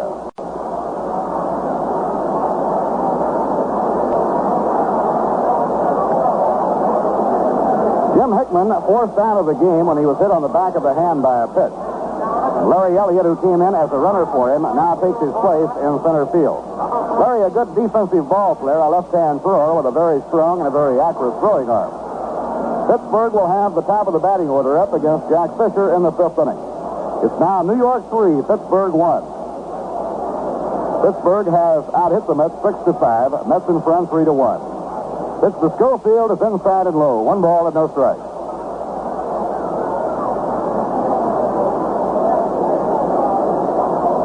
Ron Hunt playing on the grass at third against Schofield, a left-hand hitter. Schofield chokes up on the bat. Now the pitch to him.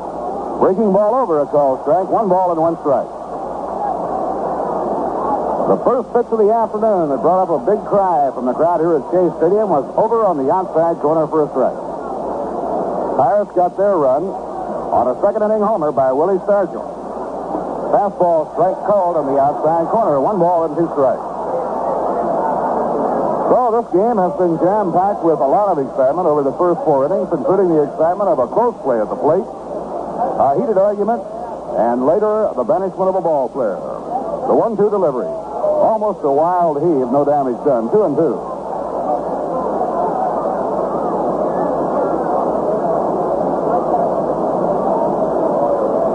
Infield a stride toward right against switch hitter Schofield, who's up there left-handed against Jack Fisher. Jack, a 25-year-old right-hander, a native of Frostburg, Maryland. Into his windup. Now the 2-2 pitch. Way inside. He made him jump to get out of the way of that one. Last 2 pitches thrown by Fisher have really been wild and way out of the strike zone.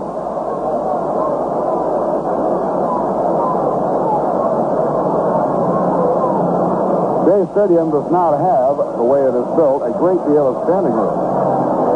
There are many fans standing over in the left and right field end of the big horseshoe. Only the seats on the extreme ends of the horseshoe are out of the foul line.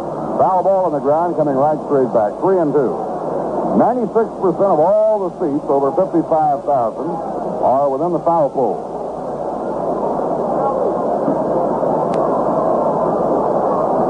We're getting a report now on Jim Hickman from the New York Mets clubhouse, and we'll relay the information to you. Inside and low, ball 4. And Fisher walks Schofield, the leadoff batter, in the 5th inning.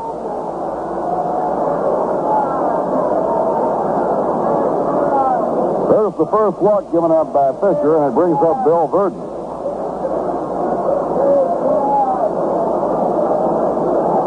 Jim Hickman was hit on the hand. He's got his ring finger and also his pinky, and they'll have to take x-rays to see whether or not there's any broken bone.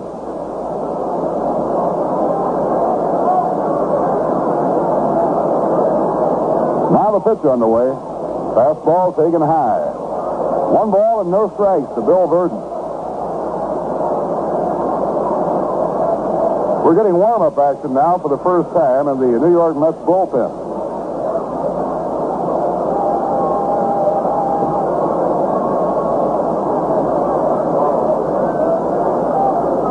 Now Jack looking in for his sign, nobody out with a runner on. And he steps off chasing Schofield back to first. Ground ball hit down to Harkness. He fires to Farwell, 1, back to first. Double play.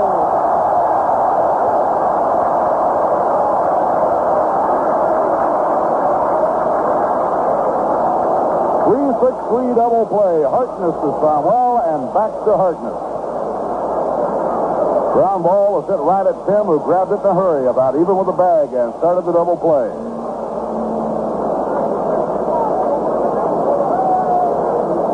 Now 2 outs and nobody on. That'll bring up Roberto Clemente, and that's the way you like to see him come up, with nobody on.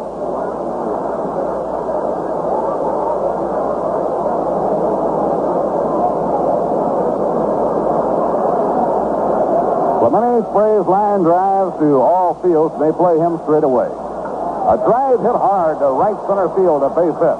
Altman moving over, snags it. Clemente dashes around first and holds on as Altman plays the ball back in. So Roberto Clemente, and now 2 for 3. Coming up to hit is Willie Stargell. He hit a home run with a line drive in the second. That for the Pirates is their 7th hit. Mets 3 and the Pirates 1. Pittsburgh 7 hits, New York 5.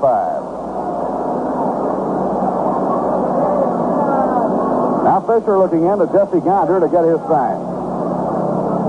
Stadium shadows now reaching out to the home plate area.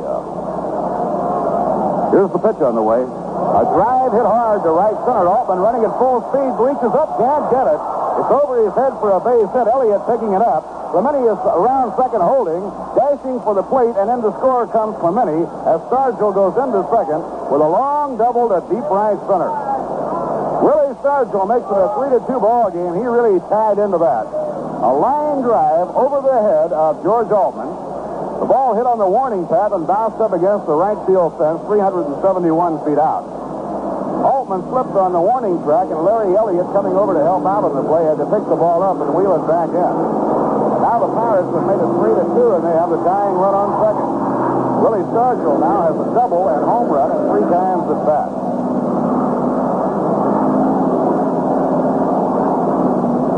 Now the hitter is Donn Clendenon. 2 outs, the tying run on second. The Pirates like his future. They traded away Dick Stewart to the Red Sox to hand him the first base job. Now the pitch on the way. Ground ball rather slowly hit. It may be tough to get him. The play by Hunt across the first, not in time, a base hit. An infield hit for Donn Clendenon, and for a man 6'4", he has amazing speed. He beats it out for an infield hit, and now the Bucks have runners on first and third, 2 down. Clendenon, a power hitter, and Ron was playing him deep at third. He took that big swing, but just hit a real slow roller. Right here, we pause for a station break. This is the New York Mets Baseball Network.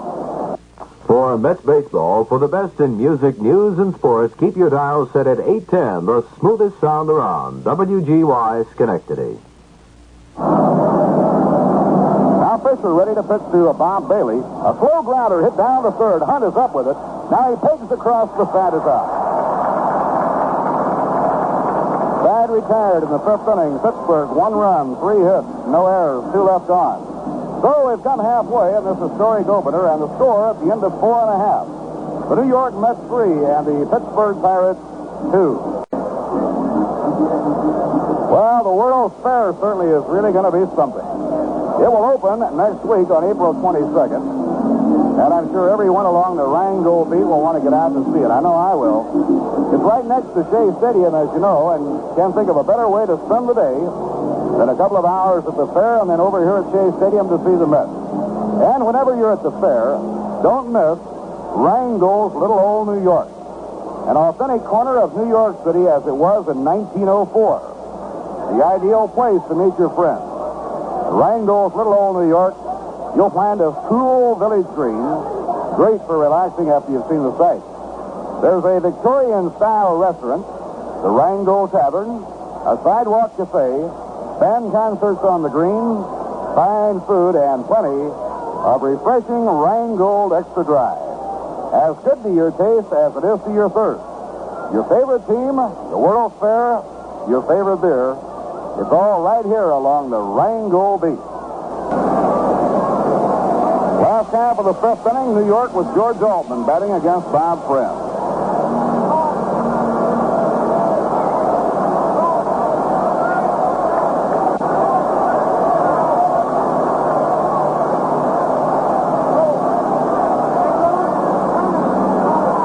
Pitch thrown is hit high into the air. A pop foul. It's going to be somewhere near the mound. Bailey falls down, but Clendenon is there and takes it for the out.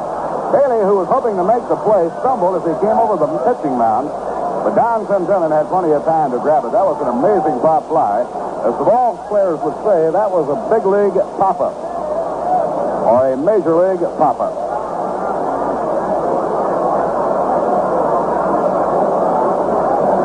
One away, nobody on. Last half of the fifth inning. Now the hitter is Ron Hunt. It was Ron who started the three-run outburst with a double off Clemente's glove and deep right out by the wall, leading off in the fourth inning. He later scored on a base hit by Jesse Gander. And Sammy Somwell drove in the next two.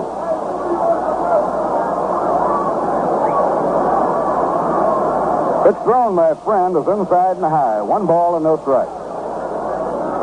After Ron Hunt doubled and came around to score on Gander's hit to right. Real close play at the plate. A strong throw from Clemente, the right fielder. Pirates thought they might have had him, and the argument really was turned loose. Fastball over, a call strike. 1 ball, 1 strike. Well, a happy occasion, a tremendous day. You couldn't plan it and have it come out any better. Up at the upper deck,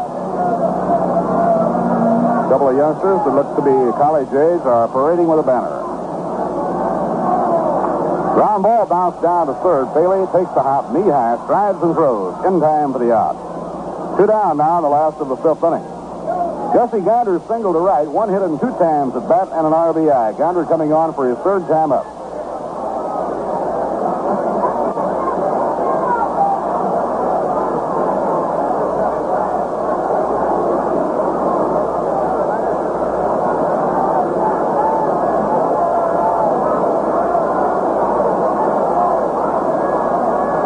Outfield swings around to right for Jesse Gander.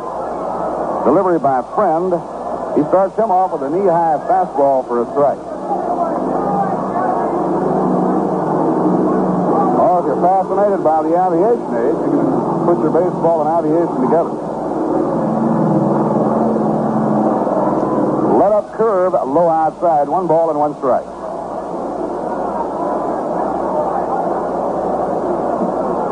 You'll enjoy watching the big scoreboard, particularly on the night games. During the night games, the color effect goes into operation on the giant scoreboard. Musical background, when the music hits a certain note, while one color will flash on. If it goes to a low note, another color comes on. It's going to be something, as they say. 2 balls and 1 strike on Jesse Gander.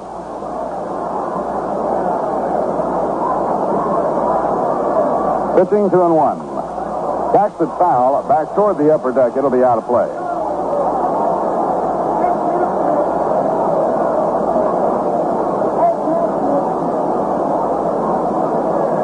Today's game is the opener of a 7-game homestand. 3 with the Pirates, 2 with the Phillies, and 2 with the Cubs. Pitching 2-2. Ground ball hit down toward the hole and through a base hit to right field.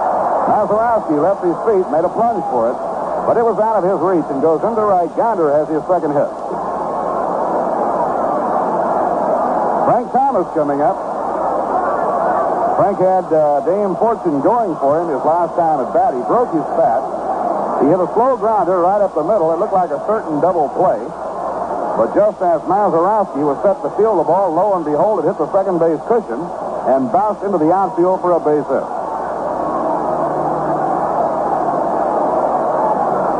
Big Frank standing right on top of the plate. The pitch by Friend. He lays off, and the slider is outside. 1 ball and no strike. Larry Elliott is the on-deck hitter. He came into the ball game when Hickman was hit on the hand and had to leave the game. Larry came in as a runner, then went to the outfield.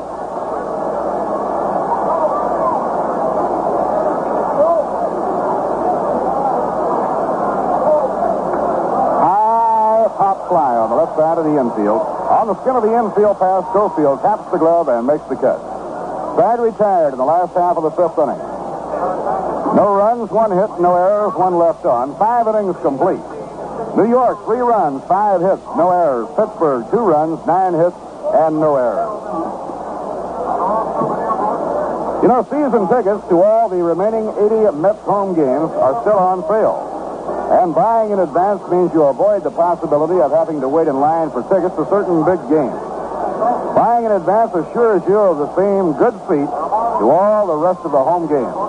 And certainly a special advantage, the Mets are hosts of the Major League All-Star game this season. The Midsummer Classic is scheduled right here for Shea Stadium on Thursday, July the 7th. And those people who have purchased season tickets will be given special priority consideration when allocation of the good seats are made for the All-Star game. So you see, there's all kinds of pluses to being a Mets season box holder. Contact the Mets ticket offices at Shea Stadium for further information on how to obtain your season ticket.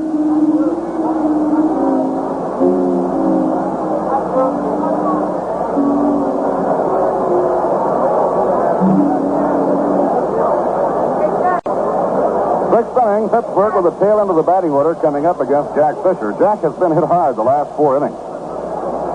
He has had to struggle and had to pitch out of trouble in the 5th inning after the Pirates picked up a run. He now has given up 9 hits. Long drive, foul. That's headed toward the upper deck in deep left field. Doesn't make the upper deck, but finally drops down to about the mezzanine level.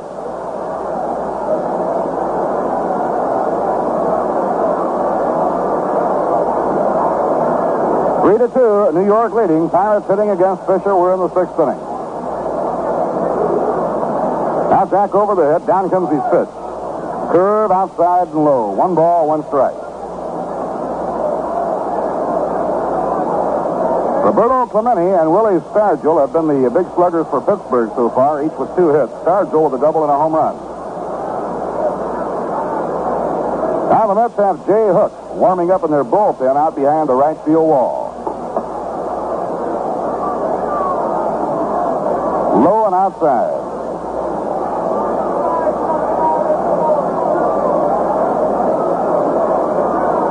Two balls and 1 strike to count on Bill Mazeroski. The early part of the year, last season, they had Maz hitting cleanup. Strike on the outside corner, 2-2. He looked at his slider. Chicago Cubs are leading Philadelphia on a 2-run homer by Ron Santo and a run in the 3rd. They lead the Phillies 3-0 at the end of 3. Curve is over, strike 3. A beautiful curveball. It really broke away and out over the plate.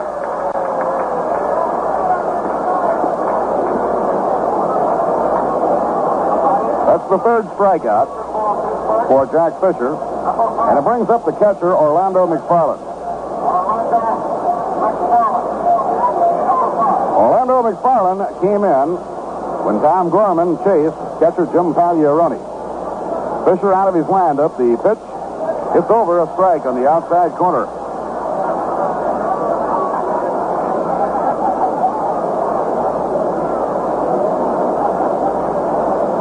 Bob Friend coming out in the on-deck circle. He undercuts the fastball and pops it a mile high. Who's going to take this one? In comes Harkness near the mound. Tim Waiting has it. 2 outs, nobody on in the top of the 6th inning, and now Friend, the pitcher, comes up to hit. Friend has taken a call, 3rd strike, and flied to left.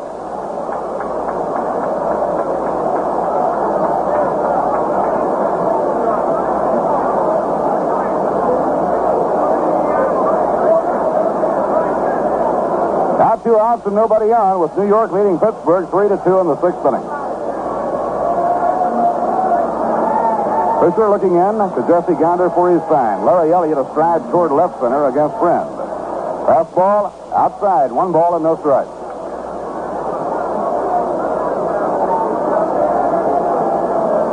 pitching in the first 3 games for the New York Mets has been very good. High fly hit rather deep to center, backpedaling is Larry Elliott. Now he flips the glasses and puts it away for the out. Side retired. No runs, no hits, no errors, and none left on. At the end of 5.5 innings to score, the Mets 3 and the Pirates 2. And now some music to have a cool rain go by. There's a whole lot of living being done, a whole lot of living and a lot of fun, where true beer lovers meet.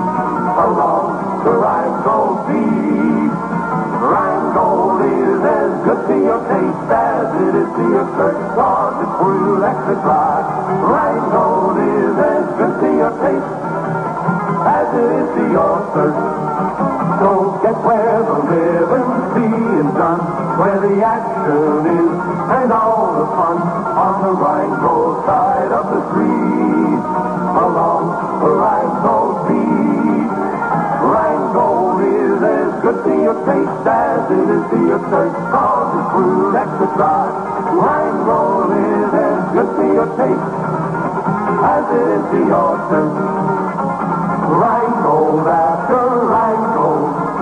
Rhine-Gold after Rhine-Gold.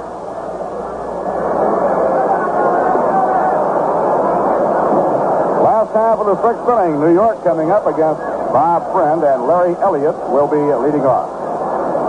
At the end of 5 innings, the Orioles lead the Yankees in Baltimore 3-0 behind Steve Barber. Jim Bauta pitching for the Yankees. Home runs by rookie Tony Canigliaro and veteran Frank Malzone. The Red Sox at Fenway Park lead the White Sox 4-1 at the end of 4 behind Jack LeMay. Los Angeles 7, Detroit 2 there in the last of the 7th inning. Julio Navarro relieved Dean Chance in the 6th inning. Detroit has used Larry, Sherry, and now Gladdy. Little Albie Pearson has a 2-run homer in that game. Tonight, Kansas City at Cleveland, Minnesota will be at Washington. The only day game in the National League other than this big game at Shea Stadium is at Chicago. The Cubs lead the Phillies 3-0 at the end of 3. Mahaffey against Ellsworth. Rest of the National League action takes place tonight.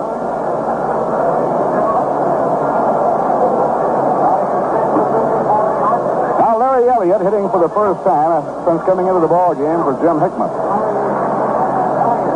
Jim, after being hit on the hand, had to leave the ball game, and they'll have to take the precautionary x-rays and hope that nothing is broken. Now the windup and the pitch. Ground ball flashed to the glove side of Mazeroski. Throws, not in time. He juggled the ball, and then when he did throw, it was too late. We'll wait for the scoring. Ball hit toward the hole on the right side of the infield. It's a base hit.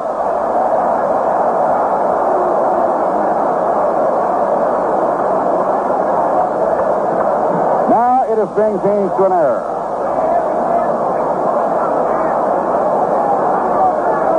Charged to Mazeroski. Running to his glove side, he juggled the ground ball, and when he did throw, it was not in time. So Larry Elliott is on first, nobody out. The hitter is Tom Wells. Sammy lashed a double down the left field line, driving 2 runs in that 3-run 4th inning. Mets lead 3-2. Here's the pitch. They look for the bunt. It's over at the knees for a called strike.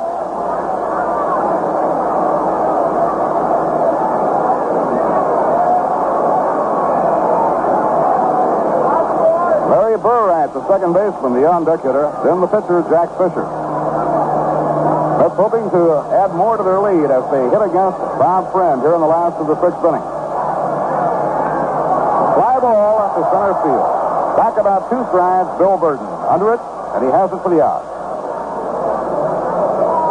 1 away and 1 on. Tom Wells retired on the fly to center. That brings up Larry Burright.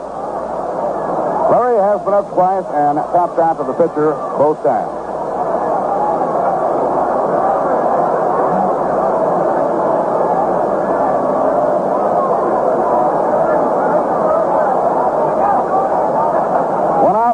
Now, Burright up against Bob Friend. Now, here's the stretch by the veteran right-hander. Down comes the pitch. He bumps the ball down the first baseline. Friend is throwing to second, force play on the lead runner, Larry Elliott. Burright trying to bunt him over. He was also trying to bunt for a base hit with one down. He hoped to push it by the pitcher, but didn't get it by him. And Friend had time to turn and take Elliott, the lead runner, off at second.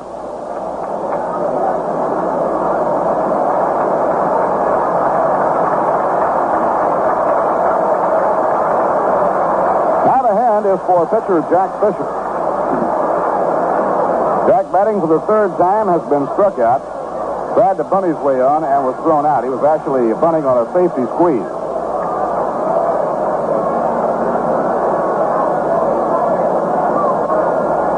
It's thrown by a Friend, grounded foul down the third base line and out of play. Big crowd of somewhere around 50,000 for this historic opener. Many of the crowd are women. They are beautifully dressed. It's like a coming out party or something. And I guess it is. Now the pitcher on the way, low and outside.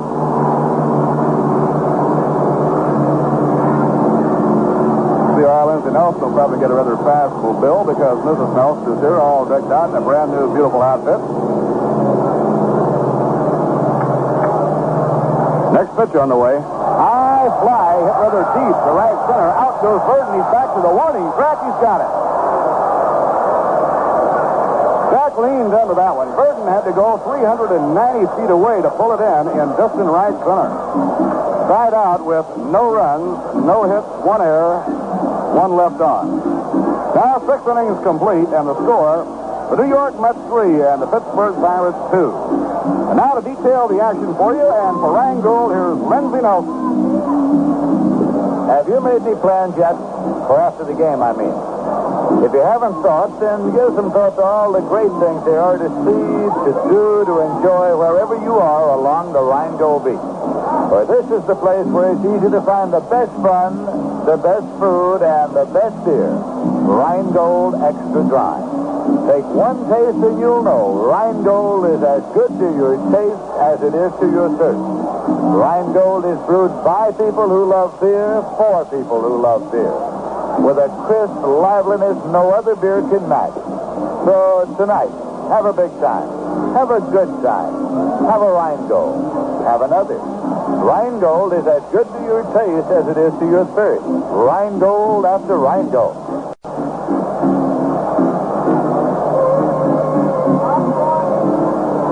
We'll be going to the 7th inning here, and the Pittsburgh Pirates will send up the top of the batting order. Dick Schofield, Bill Verdon, and Roberto Clemente through 6 innings of play. It is the New York Mets, 3 runs, 6 hits, no errors. The Pittsburgh Pirates, 2 runs, 9 hits, 1 error. Schofield is 0 for 2 in a walk today. Jack Fisher, the starter, still in the ball game for the New York Mets. Although the Mets have had Shea Hook loosening up out there in the bullpen for the last few innings. They have Larry Bernard out there throwing now also.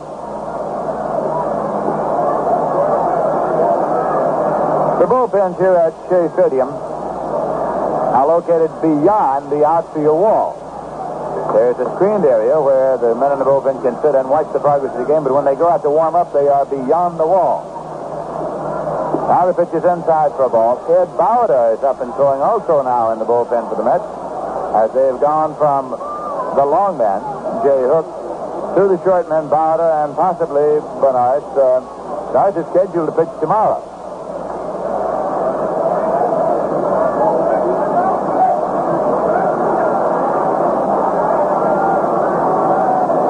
As it got to Schofield at the plate.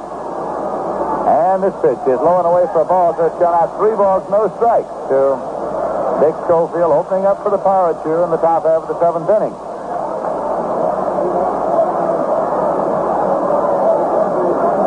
He's a switch hitter. He bats left, of course, against the right-hand pitcher. Now pitch is fired right down the pike for a called strike 1. 3-1. Bill Verdon is on deck.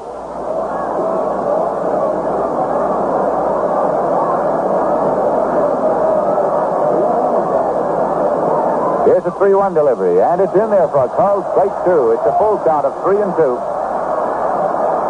Pirates came into this afternoon's game with a record of 1 win and 1 loss. The Mets lost their first two in Philadelphia.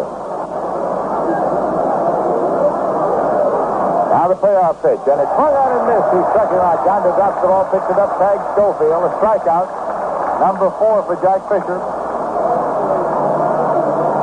One away, nobody on base, and Bill Verdon is the batter for the Pittsburgh Pirates. Grounded out, singled, and hit into a double play.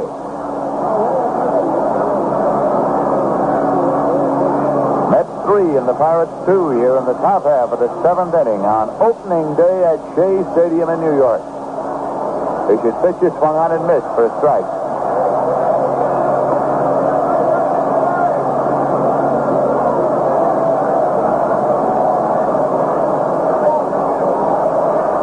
Work on this stadium continued right on up till the time the umpire said play ball this afternoon. This pitch is inside. It's 1-1. But everybody was concerned, was anxious to get the ball game started, get underway here at Shea Stadium for what is bound to be an exciting baseball season. Here's a 1-1 pitch. Swung on and missed.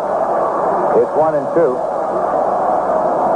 And here already we've had a great many things happen in the very young baseball season at Shea Stadium. We have had Jim Pagliaroni of the Pirates thrown out of the ball game for protesting an umpire's decision.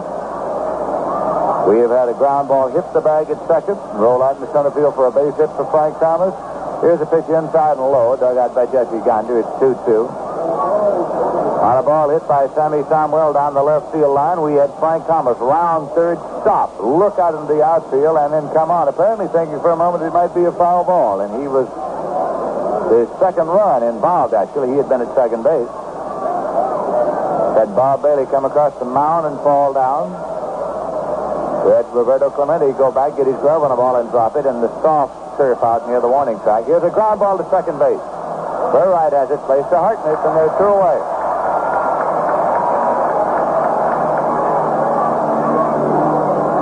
That will bring up Roberto Clemente.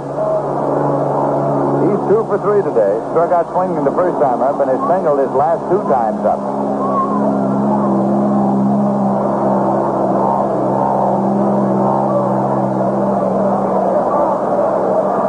He is a right-hand batter, hitting number 3 in manager Danny Murtaugh's Pittsburgh Pirate batting order. The Pirates world champions of 1960. This pitch is inside, and Clemente turned all the way around, didn't swing. Of course, took it inside for ball 1. There's a swing and a looper in the right field. It's going to be in there for a base hit. That was a looper in the right field. And Willie Stargell is coming up now. He's the left fielder. Willie Stargell batting cleanup in the Pirate batting order. In the box just to the right of the New York Mets dugout are Mrs. Casey Stengel, and in the box just beyond that, Mrs. Joan Payson, the principal owner of the New York Mets. Here's a throw over to first, not in time.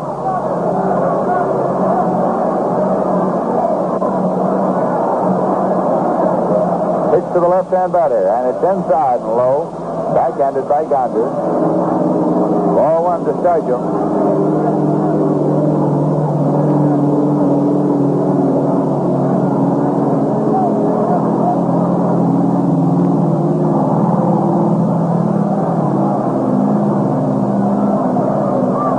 Fisher looking in to get a sign now from Gonder. Clemente takes his lead at first. Harkness holds against the runner. The breaking ball misses high and away for ball 2. It's 2-0. Right now we pause for station identification. This is the New York Mets Baseball Network. WHN New York, 1050, home of the wonderful. For Mets baseball, for the best in music, news, and sports, keep your dial set at 810, the smoothest sound around. WGY Schenectady. Bob Murphy at Shea Stadium in New York, and here's the pitch to Stargell. It's in there for a called strike. It's 2-1. Both starting pitchers are still in the game here, as the Mets lead by a score of 3-2 in the top half of the 7th inning.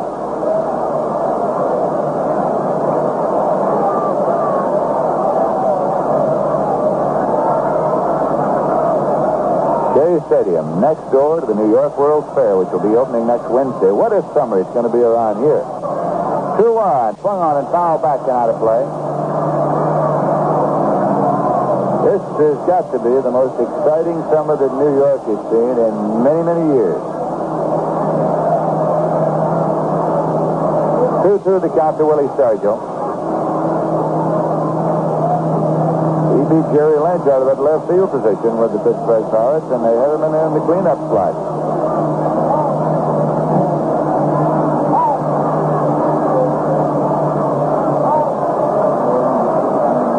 Fisher again checks and deals, and the pitch is hit on the ground. Into right field for a base hit. Clemente round second, goes on to third as Altman throws it across the diamond, cut off by Cromwell. Clemente holds it third. Stargell is on with his third hit of the day. He has a single, a double, and a home run so far. Right here, the Pirates have runners at first and third, 2 men out. Don Clendenon is coming up, and Casey Stengel is going to the mound. Casey Stengel is going to the mound, and he signaled for the sidearmer. That would mean Bauta. He signaled with a low, sweeping submarine motion. That would mean Ed Bauta. That's the signal again. He wants the man who throws underhand, and that's Ed Bauta that he's calling for. That's going to be all for Jack Fisher. We're waiting for the door to open, and it is opening out by the bullpen, and here comes Ed Bauta onto the field.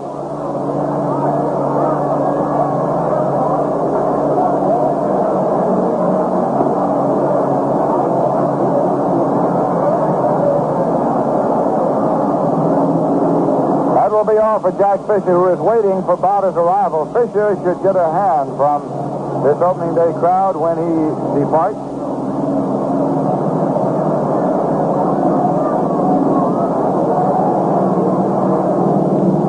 Of course, started spring training, was not on the Met roster. He was on the Buffalo roster, but turned in a couple of sterling performances to get himself moved up. Came to the Mets last year from St. Louis Cardinals. Fisher has pitched 6 2/3 innings, in which he has allowed 2 runs, but 11 hits. He has struck out 4 and walked 1. He is responsible for the 2 runners he leaves. Bauta is arriving now at the mound and is being announced. And Fisher leads.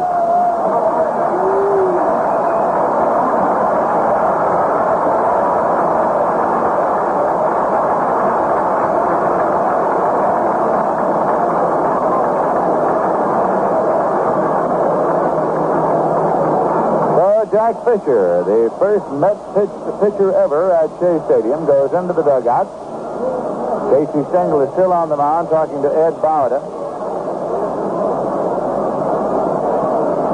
He'll be pitching to Donn Clendenon, who is 1 for 3. Clendenon is a right-hand batter.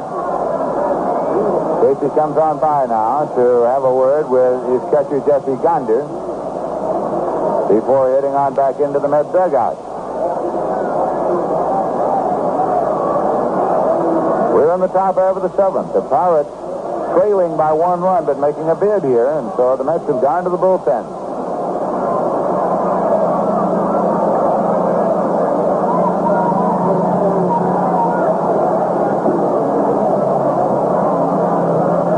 Clendenon steps into the batter's box.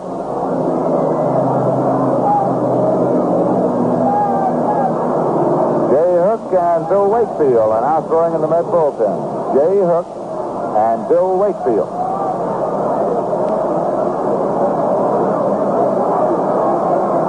Runners lead at first and third. Bauta works off the stretch. His first pitch is swung on and foul right off the foot of Clendenon, up into the air, grabbed by Gonder. It's a foul ball, strike 1.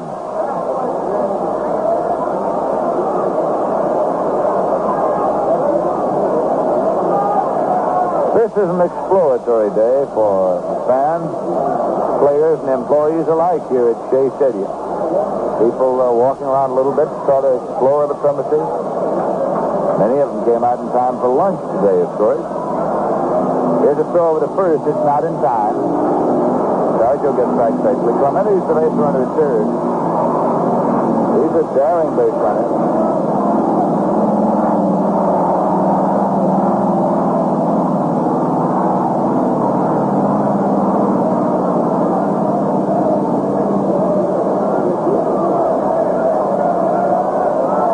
Bauta up and set. Here's the pitch. swung on and full foul on the ground. Down toward third, and Frank Osiak fielded right there on the coaching line. 2-strike count to Clendenon. The Mets 3 and the Pirates 2.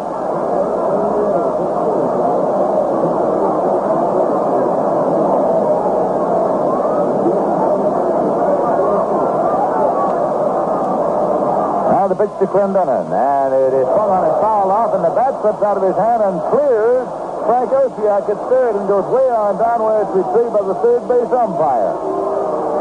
Chris Pellicudis tosses it back up to Clendenon. He goes to the Rosenberg. I think he might need it. That ball slipped out of his hand. Got a hold of enough of the ball to stay alive.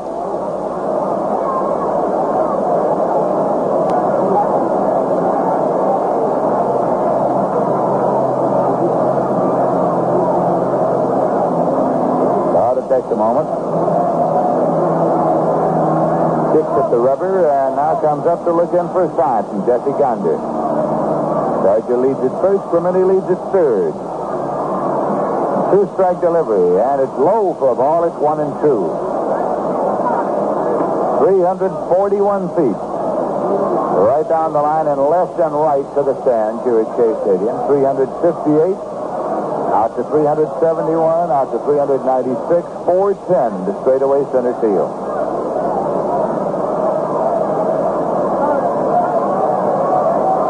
And the pitch swung on, hit on the ground, and Samuel can't get it, and it's going to be Clemente coming in to score.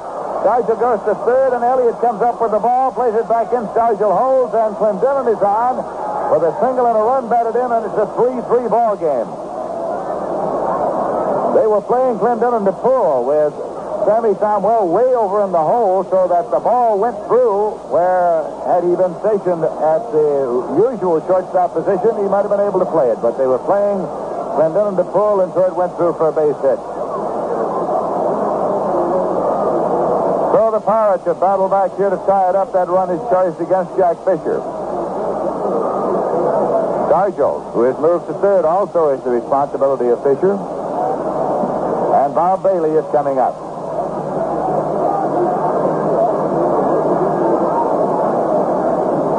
So the Mets are no longer in the lead as the score is tied 3-3.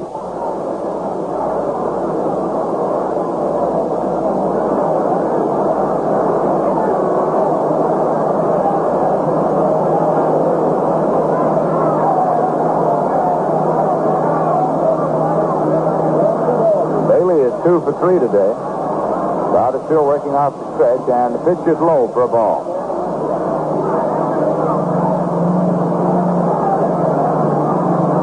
Bob Bailey had a great spring for the Pittsburgh Pirates. He had something less than a spectacular break-in season for the Pirates last year at third. Bauta throws over the first, not in time, and Hudson's going to move off about a 7-second throw. To get your attention here at Shea Stadium. People walking around, planes flying overhead. Here's the pitch, and it's low for a ball. 2-0. Casey Stengel on the next to the top step of the dugout, looking out onto the field. Wakefield and Hook still throwing in the Met bullpen.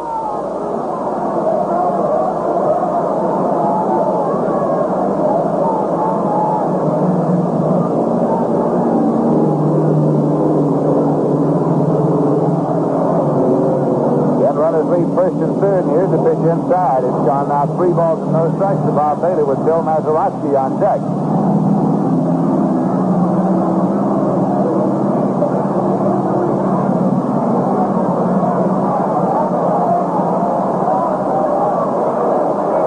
Bauta kicked at the rubber again. Now comes up and set. And the pitch. Swung on and missed. He ripped it 3-0. It's 3-1.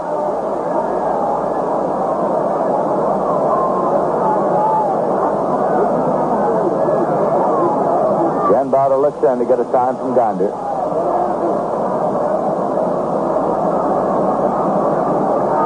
Pitch swung on. It's a foul ball on the third base line, continuing on down. Stargell hits the deck down there to keep from being hit by the batted ball. Gets up and goes slowly back to the bag at third. So it's a full count of 3-2 now to Bob Bailey. With 2 men out, Clendenon at first will be moving on the pitch.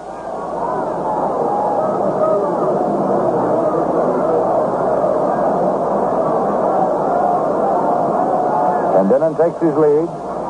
He's running. Here's a 3-2 pitch, foul back. That'll bring Clendenon back to first base. Count holds at 3-2.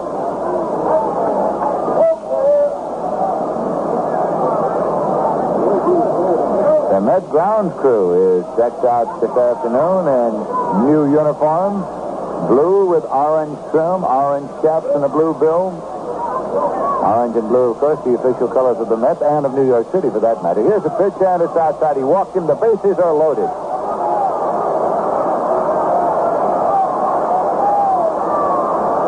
So Bill Mazeroski will be coming up with the bases loaded and 2 men out. The score is tied 3-3.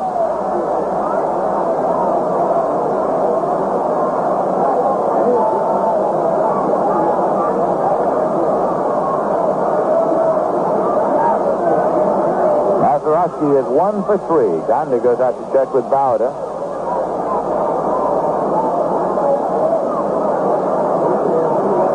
Mickey Vernon, the coach at first, over to say a word to Bob Bailey. Mickey Vernon, who last year, of course, was the manager of the Washington Senators before giving way to Gil Hodges. Here's a pitch, and it's in there for a called strike.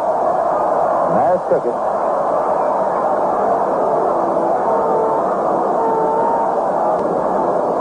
Jan Bauta looks for the sign. He works straight away with the bases loaded. Takes the full windup. Pitches it on the ground. A slow roller toward Hunt at third. He'll have to cut it loose, and he does. And in time. Almost low, but dug up by Harkness at first base. That is retired in the top of the 7th. Hart's got 1 run, 3 hits, no errors, 3 left. Score at the end of 6.5 innings is the Mets 3 and the Pirates 3. Well, you've probably heard a lot about ball players' superstition, but fans seem to have almost as many. One friend of mine only lights a cigarette when his team comes to bat, and another smokes only during the odd-numbered innings. Well, whenever you smoke while you're enjoying the game, the way to enjoy each cigarette more is to make it a Viceroy, because Viceroy is scientifically made to taste the way you'd like a filter cigarette to taste. That means Viceroy is not too strong, like some brands that taste almost as if they didn't have a filter at all. And Viceroy is not too light, like others. You know the kind. You smoke more and more of them because you don't get much taste. Well, Viceroy is not too strong, not too light. Viceroy's got the deep weave filter and the taste that's right. So next time, make it a Viceroy.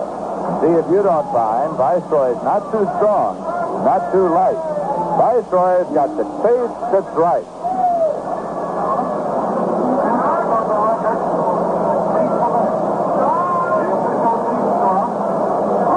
So the New York Mets will be coming up here in the bottom half of the 7th inning. And they'll have the top of the batting order up. Tim Harkness, George Altman, and Ron Hutt. Score tied 3-3. Bob Friend still in there for the Pittsburgh Pirates. He has a record, a lifetime record against the Mets of 8 wins and no losses. They have never been able to beat him. They are hoping that this is the afternoon. Since so many things are new, they'd like to start off with a new record in that regard. Harkness is 1 for 3. Standing in and waiting now as Bob Friend deals, and it's low for ball 1.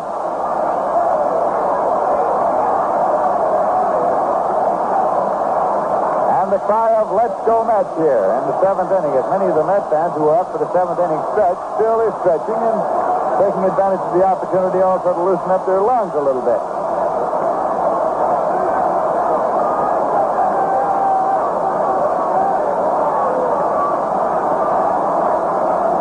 That pitch is in there for a called strike. It's 1-1.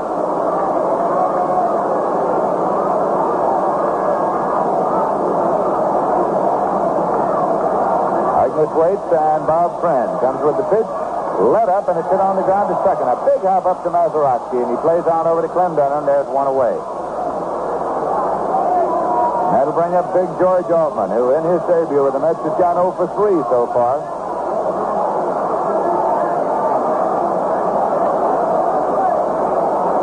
He's a left-hand batter.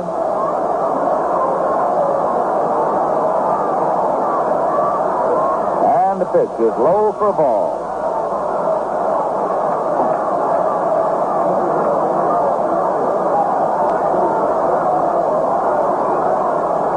Bob Friend is set, and the pitch is in there for a called strike. Clendenon at first and Bailey at third guarding the lines here. And Bailey is in, even with the edge of the grass at third.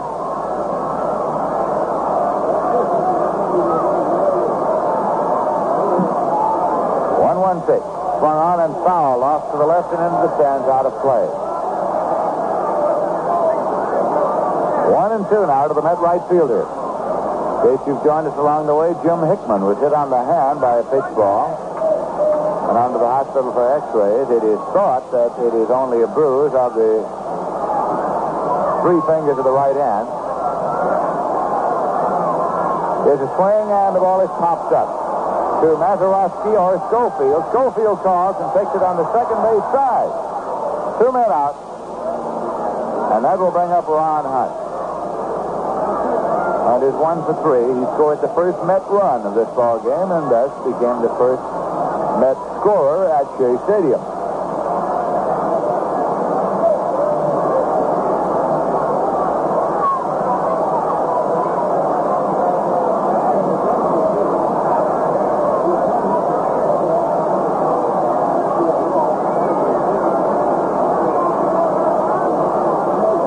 And is in and waiting now.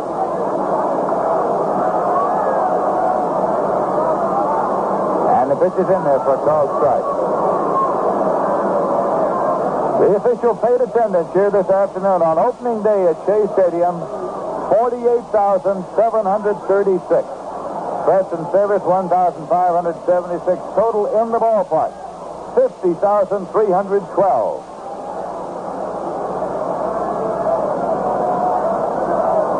Bob Friend with the pitch now inside. It's 1-1.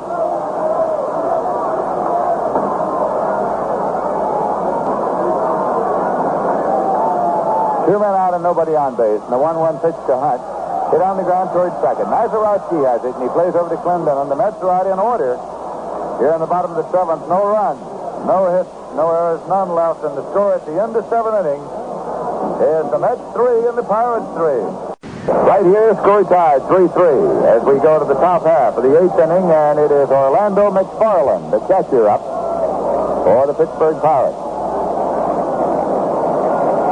Bauta pitch is swung on and fouled off to the right side and out of play.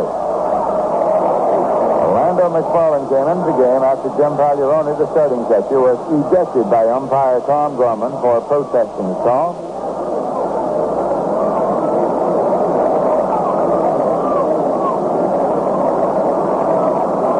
Jim Bauta with the pitch, and it swung on and hit in the air, back of the bag at third and drifting on over into the stands and out of play.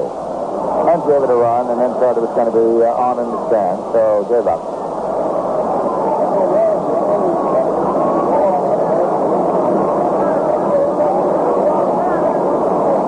Well, it's a great opening day crowd here. The total is now posted on the scoreboard. 50,312. Total attendance at this ballpark for opening day.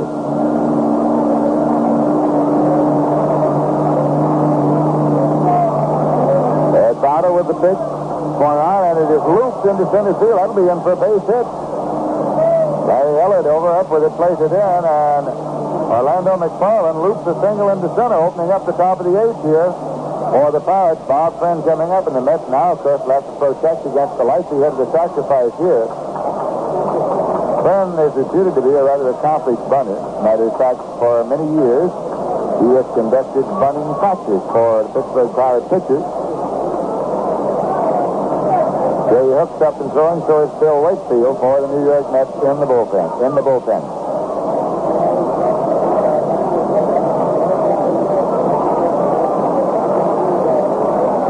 Now his pitch, it is bunted and taken by Gonder, and he's going to go to first base where Burrow takes the throw. Harkness hits the deck to get out of the way of Gonder's throw on over to first. It is a sacrifice. Friend going out from 2 to 4 is scoring on the bunt. It moves McFarland into scoring position at second and brings up Dick Schofield, who is 0 for 3 in a walk.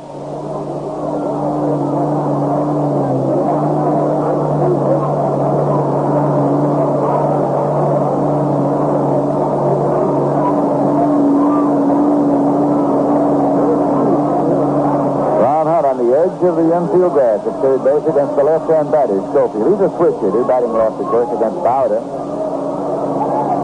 Swinging a foul ball off and out of play. Out of strike one to Dick Schofield.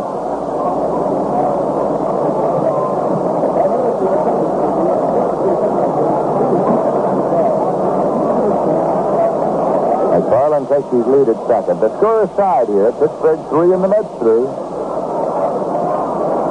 Swing and a miss. 2 strike count now to Schofield.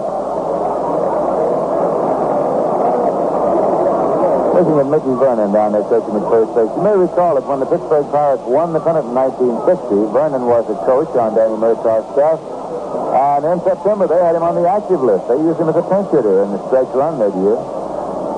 Then he went on to manage the Washington Senators. And it's come back now to Danny Murtaugh as a coach again. Pitches outside. Schofield started to go and held up. It's 1 and 2. Mickey Vernon down there was twice the batting champion of the American League during his playing days. Once he won it with Washington, once he won it with Cleveland.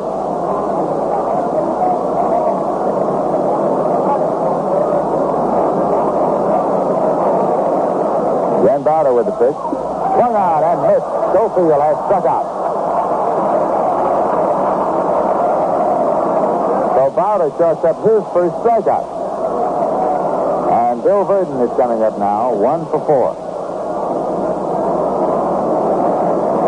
Yes, Jack Fisher was charged with the 3 runs at the Pirates half. Fisher cannot be the winning or losing pitcher in this first effort of his for the Mets and first at Shea Stadium.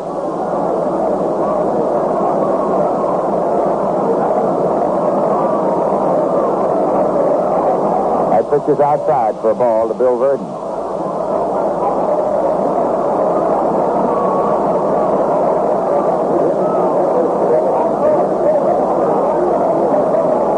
Practically no wind at this moment here at Shea Stadium at all, with the flag hanging limply on the flagpole in center field, fluttering occasionally in the breeze. There's a pitch to the left-hand batter, hit on the ground towards first base, and it's fielded in foul territory by Harkness. That will bring Verdon back.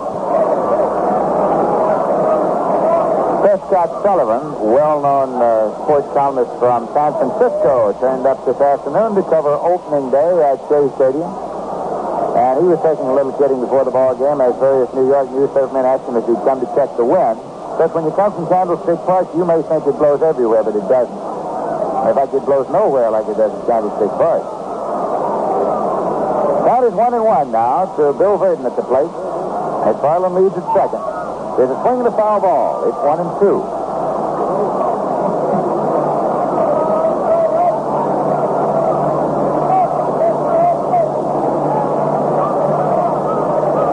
Score is tied. The Mets 3. And the Pirates 3.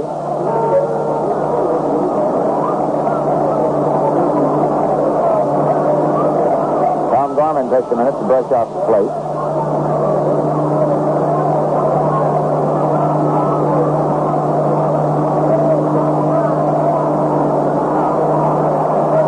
Bauta looks for his sign. This is a 1-2 pitch. A little low. 2 and 2. A substantial number of the populace is in disagreement with Tom Gorman's call on the pitch. We're in the top half of the 8th inning.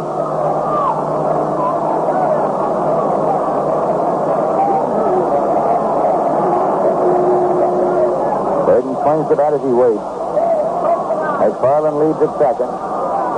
Pitch is swung on and fouled out to the left side, out of play. 2-2 is the count.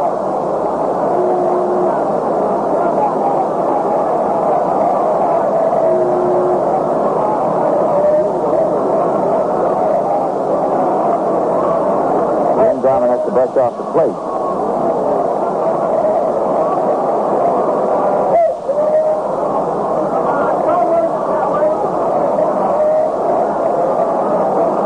Again, a 2-2 pitch.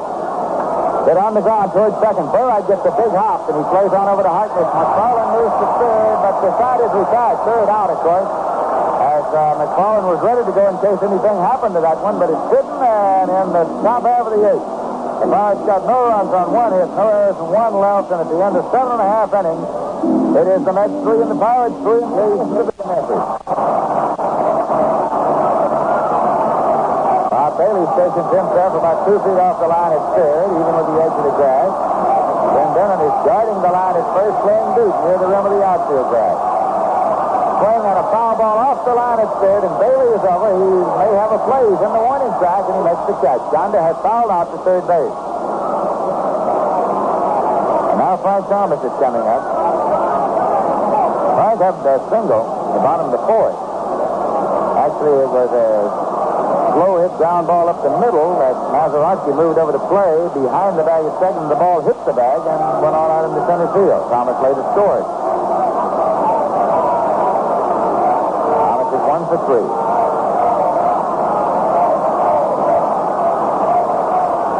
There's a swing and a one-hopper deep to Bailey at third. He guns across in time, and Thomas goes third to first. Now Larry Elliott, obtained by the Mets from the Pirate organization before the start of the season. He was at Columbus last year. Pirates had him up very briefly.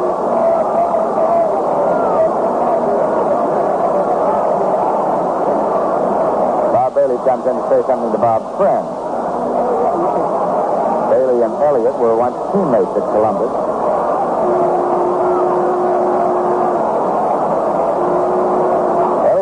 Stance at the plate. And that pitch is high for a ball. The second night in Philadelphia against the right-hand pitcher, Casey Stengel started Larry Elliott in center field.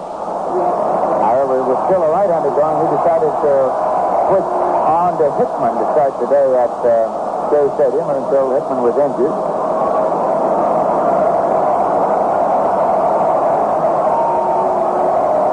Somebody's flying a kite over the batter's background out in center field.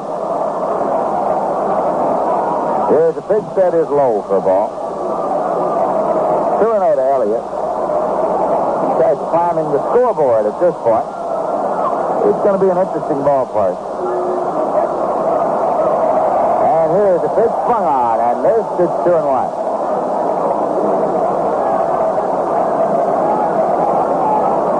You never can tell about a house till you've lived in it, and you never can tell about a stadium until you see people in it. And this is a magnificent sight here this afternoon with more than 50,000 people on the premises.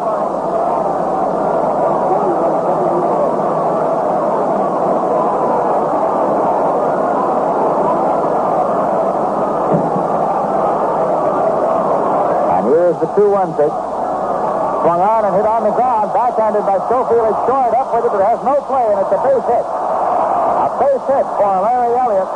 Right now, we pause for station identification. This is the New York Mets Baseball Network.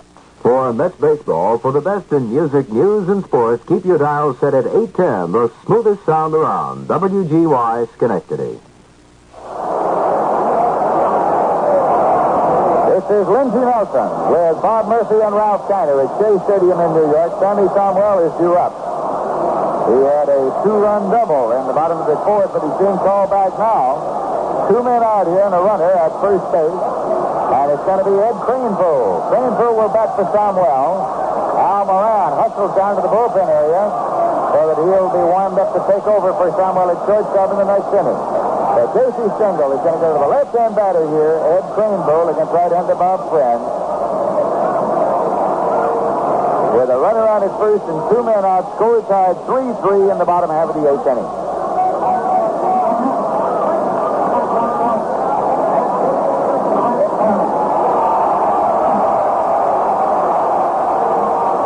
Last year, when the Mets opened at the Polo Grounds in New York, Greenpool was in right field and batted number 3 in the batting order. Left-hander Frank Bork is now warming up in the bullpen for the Pittsburgh Pirates. Left-hander Frank Bork. Pirates are moving Stargell and left over toward the left field line, playing Cranesville to hit to the opposite field. There's a swing and a miss. He took a strike. In center field, Bill Verdon plays Cranesville straight away, lined up with the bag at second and the mound and home plate.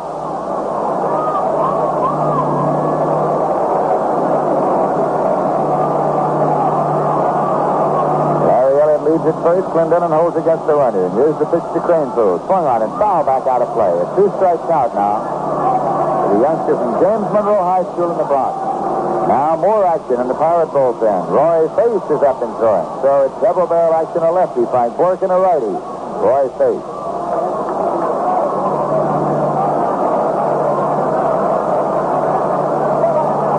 Here's the pitch.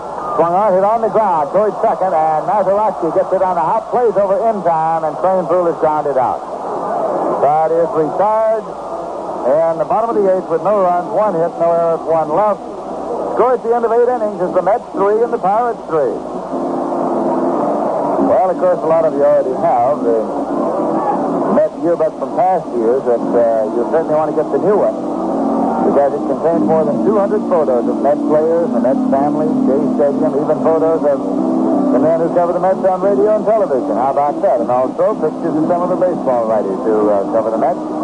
Also, there are pictures of stars of other clubs, the stadiums where the Mets play when they're on the road.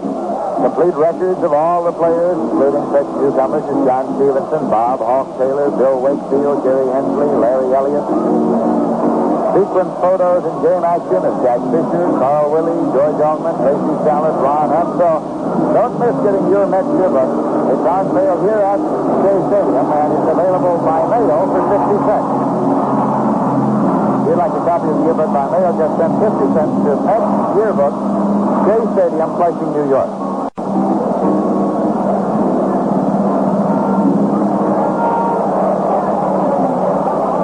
For the Mets, Al Moran is in his shortstop now as Sammy Somwell came out for the pinch hitter. Moran is in his shortstop and will bat in place of Somwell in the batting order. That would be number 7. Pirates are coming up in the top of the ninth with the power of the batting order: Roberto, Clemente, Willie Stargell, and Donn Clendenon. Clemente is 3 for 4 today.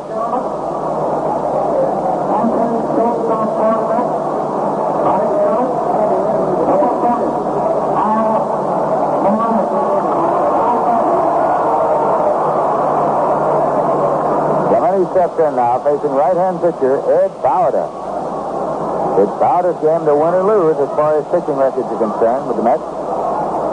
Same is true, of course, of Bob Friend, the starter still in for the Pirates. Here's a swing and a ground ball foul down the first baseline. Clemente turns out to the batter's box. Wants something, another bat. Well, he doesn't want that one, he wants another one. To be sure. He's very particular about those sticks. Clemente's a fellow who, after he gets 2 strikes sometimes, will go back to the bat rack and get another one an inch longer. So after taking one cut with that bat, he changed his mind. We'll be right back here again tomorrow afternoon to bring you the Mets and the Pirates, and it's Ladies' Day, the first Saturday of the season. Playing a ground ball, taken by Bauta on the mound. Runs on over, tosses underhand in time, and he got it. Good effort by Ed Bauta to stop the ground ball. Smashed back by Clemente, and that brings up Willie Stargell. Singles, doubles, homered, and grounded out today.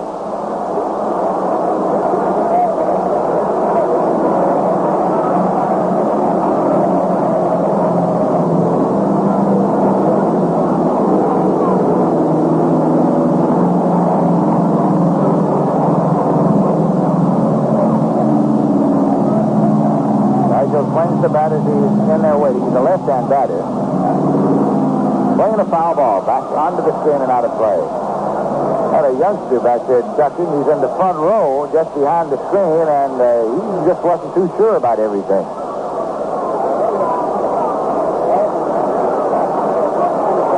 So Strike one.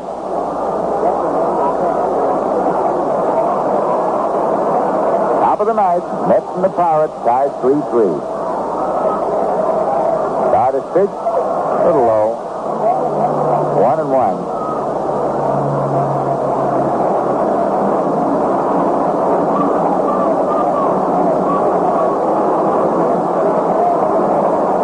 Clendenon is on deck for the Pirates.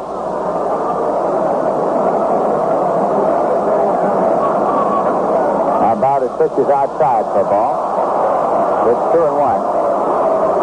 Well, this is our first opportunity to check out the shadows at Shea Stadium. There are ballparks, of course, where the shadows become a matter of considerable concern. Yankee Stadium, for instance, and others. Shadows right now have covered most of the infield. There's a swing and a line drive into center field for a base hit. Elliott started one way, held up now, and plays it back in, and Willie Stargell has his 4th hit of the day. 2 singles, a double, and a home run. With 1 man out now, Donn Clendenon coming up.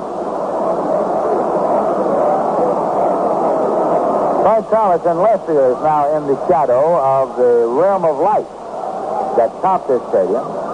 Elliott's in the sunlight in center, and Altman's in the sunlight in right. The infield area is in shadow, except for the fact that there is a slip there that Al Moran was just checking out. Just a little realm of sunlight between the roof, actually, of the top deck and the top deck. Clendenon's the right-hand batter, and the pitch is low and away for a ball. Top half of the 9th inning.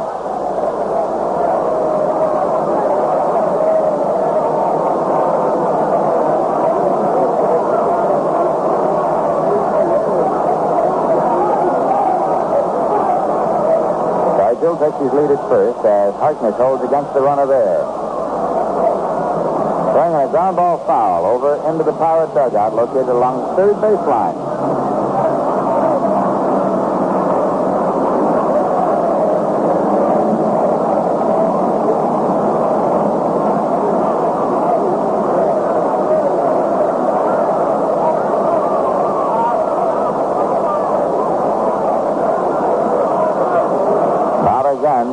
Has to sign and throws over to first, not in time.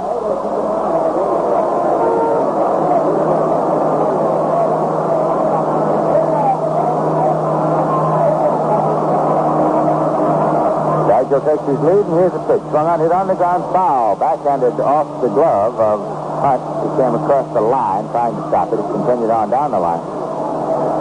It's 1-2.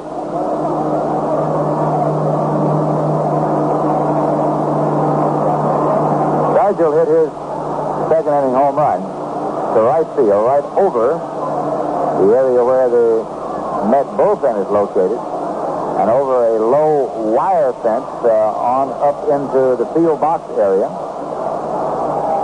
Playing a ground ball to the left side, going on through for a base hit. And Thomas is up with it. Here's a play at third, and Stargell pulls in safely at third.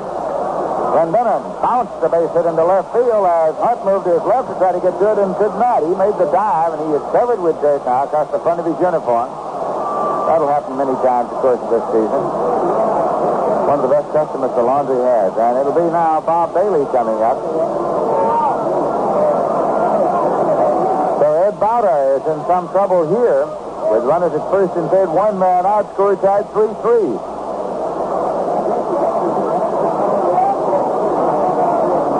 Harkness comes over now to the mound. Donder is out there.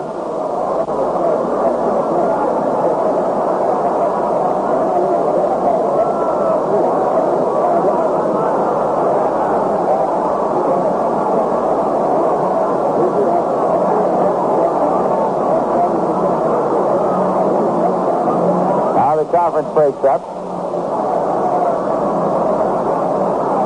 Bob Bailey is 2 for 3 and a walk so far today. Of course, what the Mets would like most of all right here is the double play ball. But because of the damn situation, they're having to play that infield in. Here's a swing and a drive into the glove of Hunt. And no further advance. A pitch right off his shoe top. Now that infield can drop back with 2 away, and Mazeroski coming up. He hit that one on the button, and Hunt picked it right off his shoe top for the out. No chance to try to double anybody because the runners didn't have time to get that far off the bag. Now it's Mazeroski up. He's 1 for 4. The announcement you heard in the background was asking fans in center field to get off the top of the fence. There were some youngsters out there who climbed up on top of it. Now the pitch to Maris. Swung on and missed for strike 1. Infield brought back, of course, now to normal depth.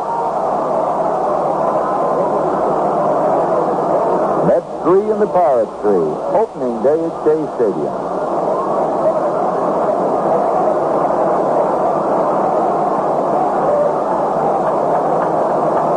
Bauta again checks. Here's the pitch that's going up the middle for a base hit. That'll score a run as Stargell comes on to score. Moving on to third is Clendenon the throw over. He slides in safely. Holding it first is Mazeroski with a single up the middle, a run batted in, and the Pirates lead in the top of the ninth 4-3.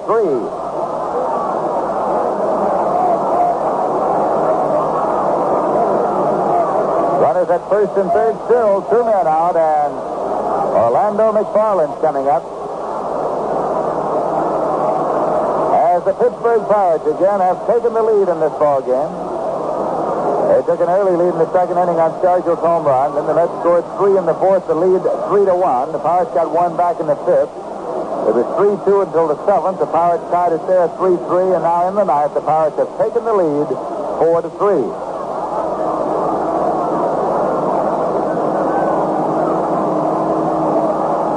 There's a pitch low for a ball.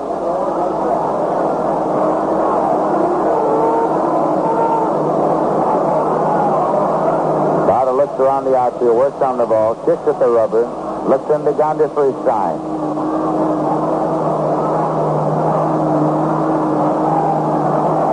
That pitch is low. It's 2-0.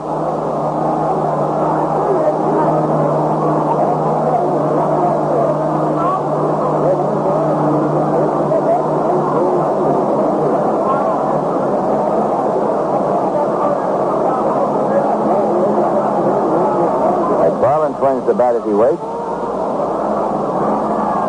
Down ball towards third. A big hop up to Ron Hutton. He goes to Burright for the force there that retires the side. But in the top of the ninth, the Pirates got 1 run on 3 hits. No errors and 2 left.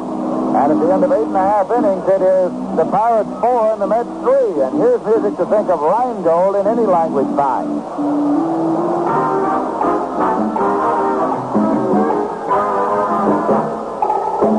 Rheingold tiene rico sabor y refresca mejor. Extra dry. Ay, ay, ay. Rheingold tiene rico sabor y refresca mejor. In any language, it's easy to understand why Rheingold is as good to your taste as it is to your thirst. Extra dry brewing makes the difference. Makes each Rheingold so smooth, so crisp, so satisfying. Rheingold after Rheingold. It's as good to your taste as it is to your thirst. Rheingold tiene rico sabor y refresca mejor. Extra light. Ay, ay, ay. Rheingold tiene rico sabor y refresca mejor. Rheingold se va, Rheingold.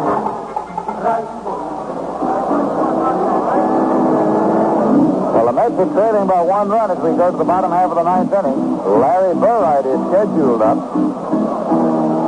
It would be Larry Burright, Ed Bauta, and Tim Hargis, but we can look for Casey to go to his bench here to try to get something started. With the Pirates holding a 4-3 lead. The Pirates have 16 hits in this ballgame. The Mets have 7. John Stevenson is swinging the bat now. Young John Stevenson. And apparently he's going to bat for Burright. He's had only 1 year in baseball prior to this at Auburn last year in the New York 10 League. Young man from Hattiesburg, Mississippi.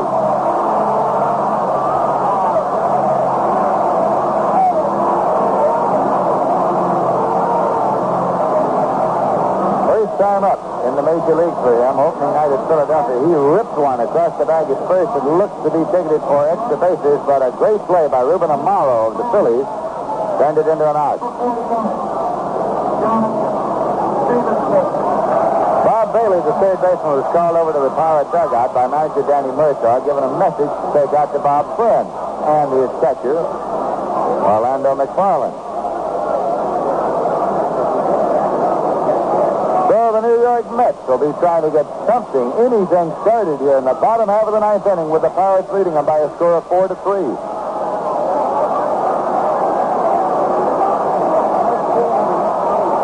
Bob Friend with the first pitch of the inning. Swung on and missed, strike one.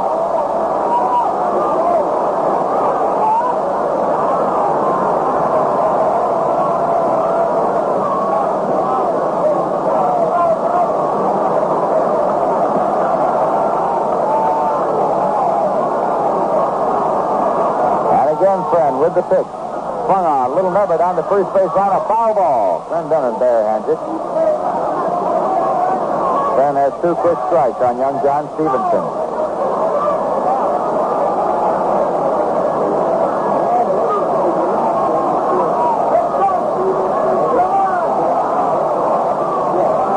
Stevenson has a wide stance, an open stance. Friend's pitch is outside for a ball. It's 1-2. Nobody on deck at this moment. Bauta is due up next.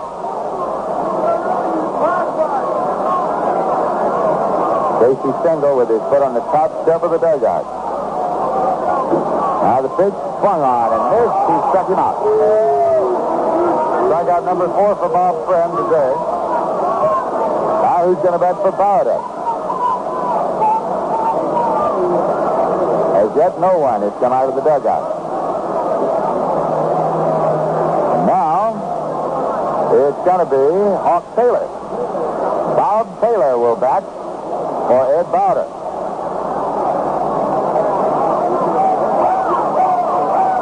Well, he is capable of giving the ball a long ride. If he gets a hold of it, he can hit for distance.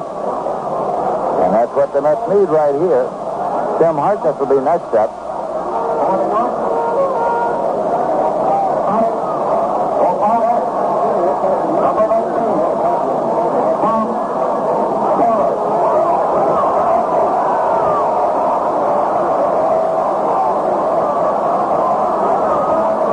Swinging a couple of bats as he comes around. He was signed initially, as many of you know, by the Milwaukee Braves for a bonus of more than $100,000 in 1957. He has been injury-ridden, injury-prone during his career and was sold to the New York Mets before the start of the season. A conditional purchase that was consummated during spring training. He had a fine spring. That pitch is in there for a called strike.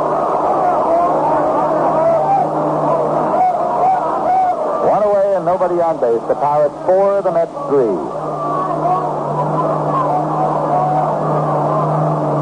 Swung on the curveball and missed. 2-strike count.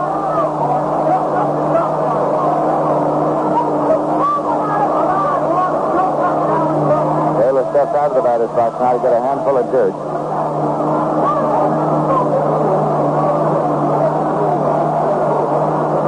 Now he's back in. Taps the plate. Friend with a 2-strike delivery. Swung on and missed.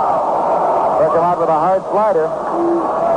Strikeout number 5 for Friend, who's had 2 strikeouts here in the bottom of the ninth, and so it's up to Tim Harkness as far as the Mets are concerned.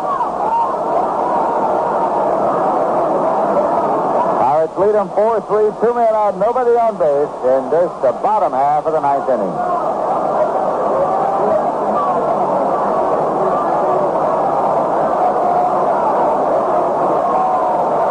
Friend winds and fires, and the pitch is high for a ball. Harkness is 1 for 4 today. He had the first Met hit at Shea Stadium, a single to right in the 3rd inning. Swinging a ground ball towards second. Mazeroski squares it, plays on over, and the game is over. As the Pirates have taken the opener from the Mets by a score of 4-3, Bob Friend retiring the side in order in the bottom of the ninth with no runs, no hits, no errors, and none left. So the final score of the game is the Pittsburgh Pirates 4 and the New York Mets 3.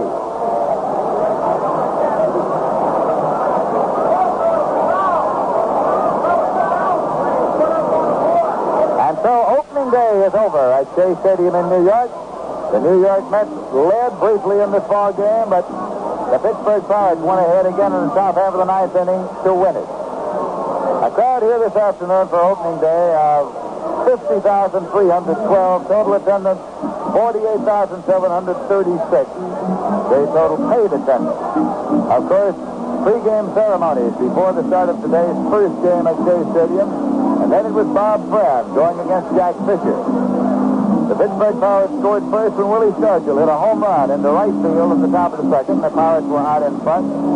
Bob Friend did not give the Mets a hit until the bottom of the third when Tim Harkness singled with two men out, but died right there. But then the New York Mets came back in the bottom half of the fourth inning to pick up a total of 3 runs. Ron Hunt led off with a double. Jesse Gonder singled him home. Mike Thomas then hit a slow ground ball up the middle that hit the bag at second base and bounded on out into short center field. Otherwise, it might have been a double play. Jim Hickman was hit by a pitch ball and left the game at that point. It was his hand, and he was sent on to the hospital to be x-rayed. It was thought to be only a bruise of the right hand. But with the bases loaded in, Sammy Samuel drilled a double into left field to score 2 runs, and the Mets had their 3 runs to go ahead by a score of 3-1. But the Pirates came back in the top of the 5th. They came back with Dick Schofield walking. Bill Verdon hit into a double play. Clemente single and Stargell doubled him home. So it was a 3-2 ball game. Then in the top half of the 7th inning, the Pittsburgh Pirates added 1 more when Roberto Clemente was singled home by Donn Clendenon. The run was charged against Jack Fisher, who left in that inning, although Clendenon's hit was off Ed Bauta. It was a 3-3 ball game until the top of the ninth, and at that point, Stargell singled, Clendenon singled, and Bill Mazeroski singled to drive in what proved to be the winning run. Final totals for the Pittsburgh Pirates: 4 runs on 16 hits and 1 error. For the Mets, 3 runs on 7 hits and no error. The winning pitcher, Bob Friend, who now has won 1 and lost none. He has stretched his streak over the Mets in his lifetime to 9 wins and no losses. The loser for the Mets, Ed Bauta, he has won none and lost 1. That just about wraps up another New York Mets game, brought to you by Rheingold Extra Dry and Viceroy cigarettes. Rheingold is as good to your taste as it is to your thirst because it's brewed extra dry. Tune in tomorrow afternoon when we'll be right back here at 1:55 to bring you the New York Mets and the Pittsburgh Pirates from Shea Stadium in New York. Be sure to have plenty of Rheingold Extra Dry on ice. It's the favorite here of millions all along the Rheingold beach. Smoother, crisper, livelier, Rheingold after Rheingold. Now this is Lindsey Nelson saying so long for Bob Murphy, Ralph Kiner, our statistician Matt Lennox, our engineer Pappy Durkin, our producer Joe Gallagher, and the brewers of Rheingold Extra Dry and the makers of Viceroy cigarettes. Viceroy, scientifically made to taste the way you'd like a filter cigarette to taste. Not too strong, not too light. Viceroy's got the deep weave filter and the taste that's right. Final score, the Pirates 4, the Mets 3. So long, everybody. This is the New York Mets Baseball Network. And this is WGY, your New York Mets.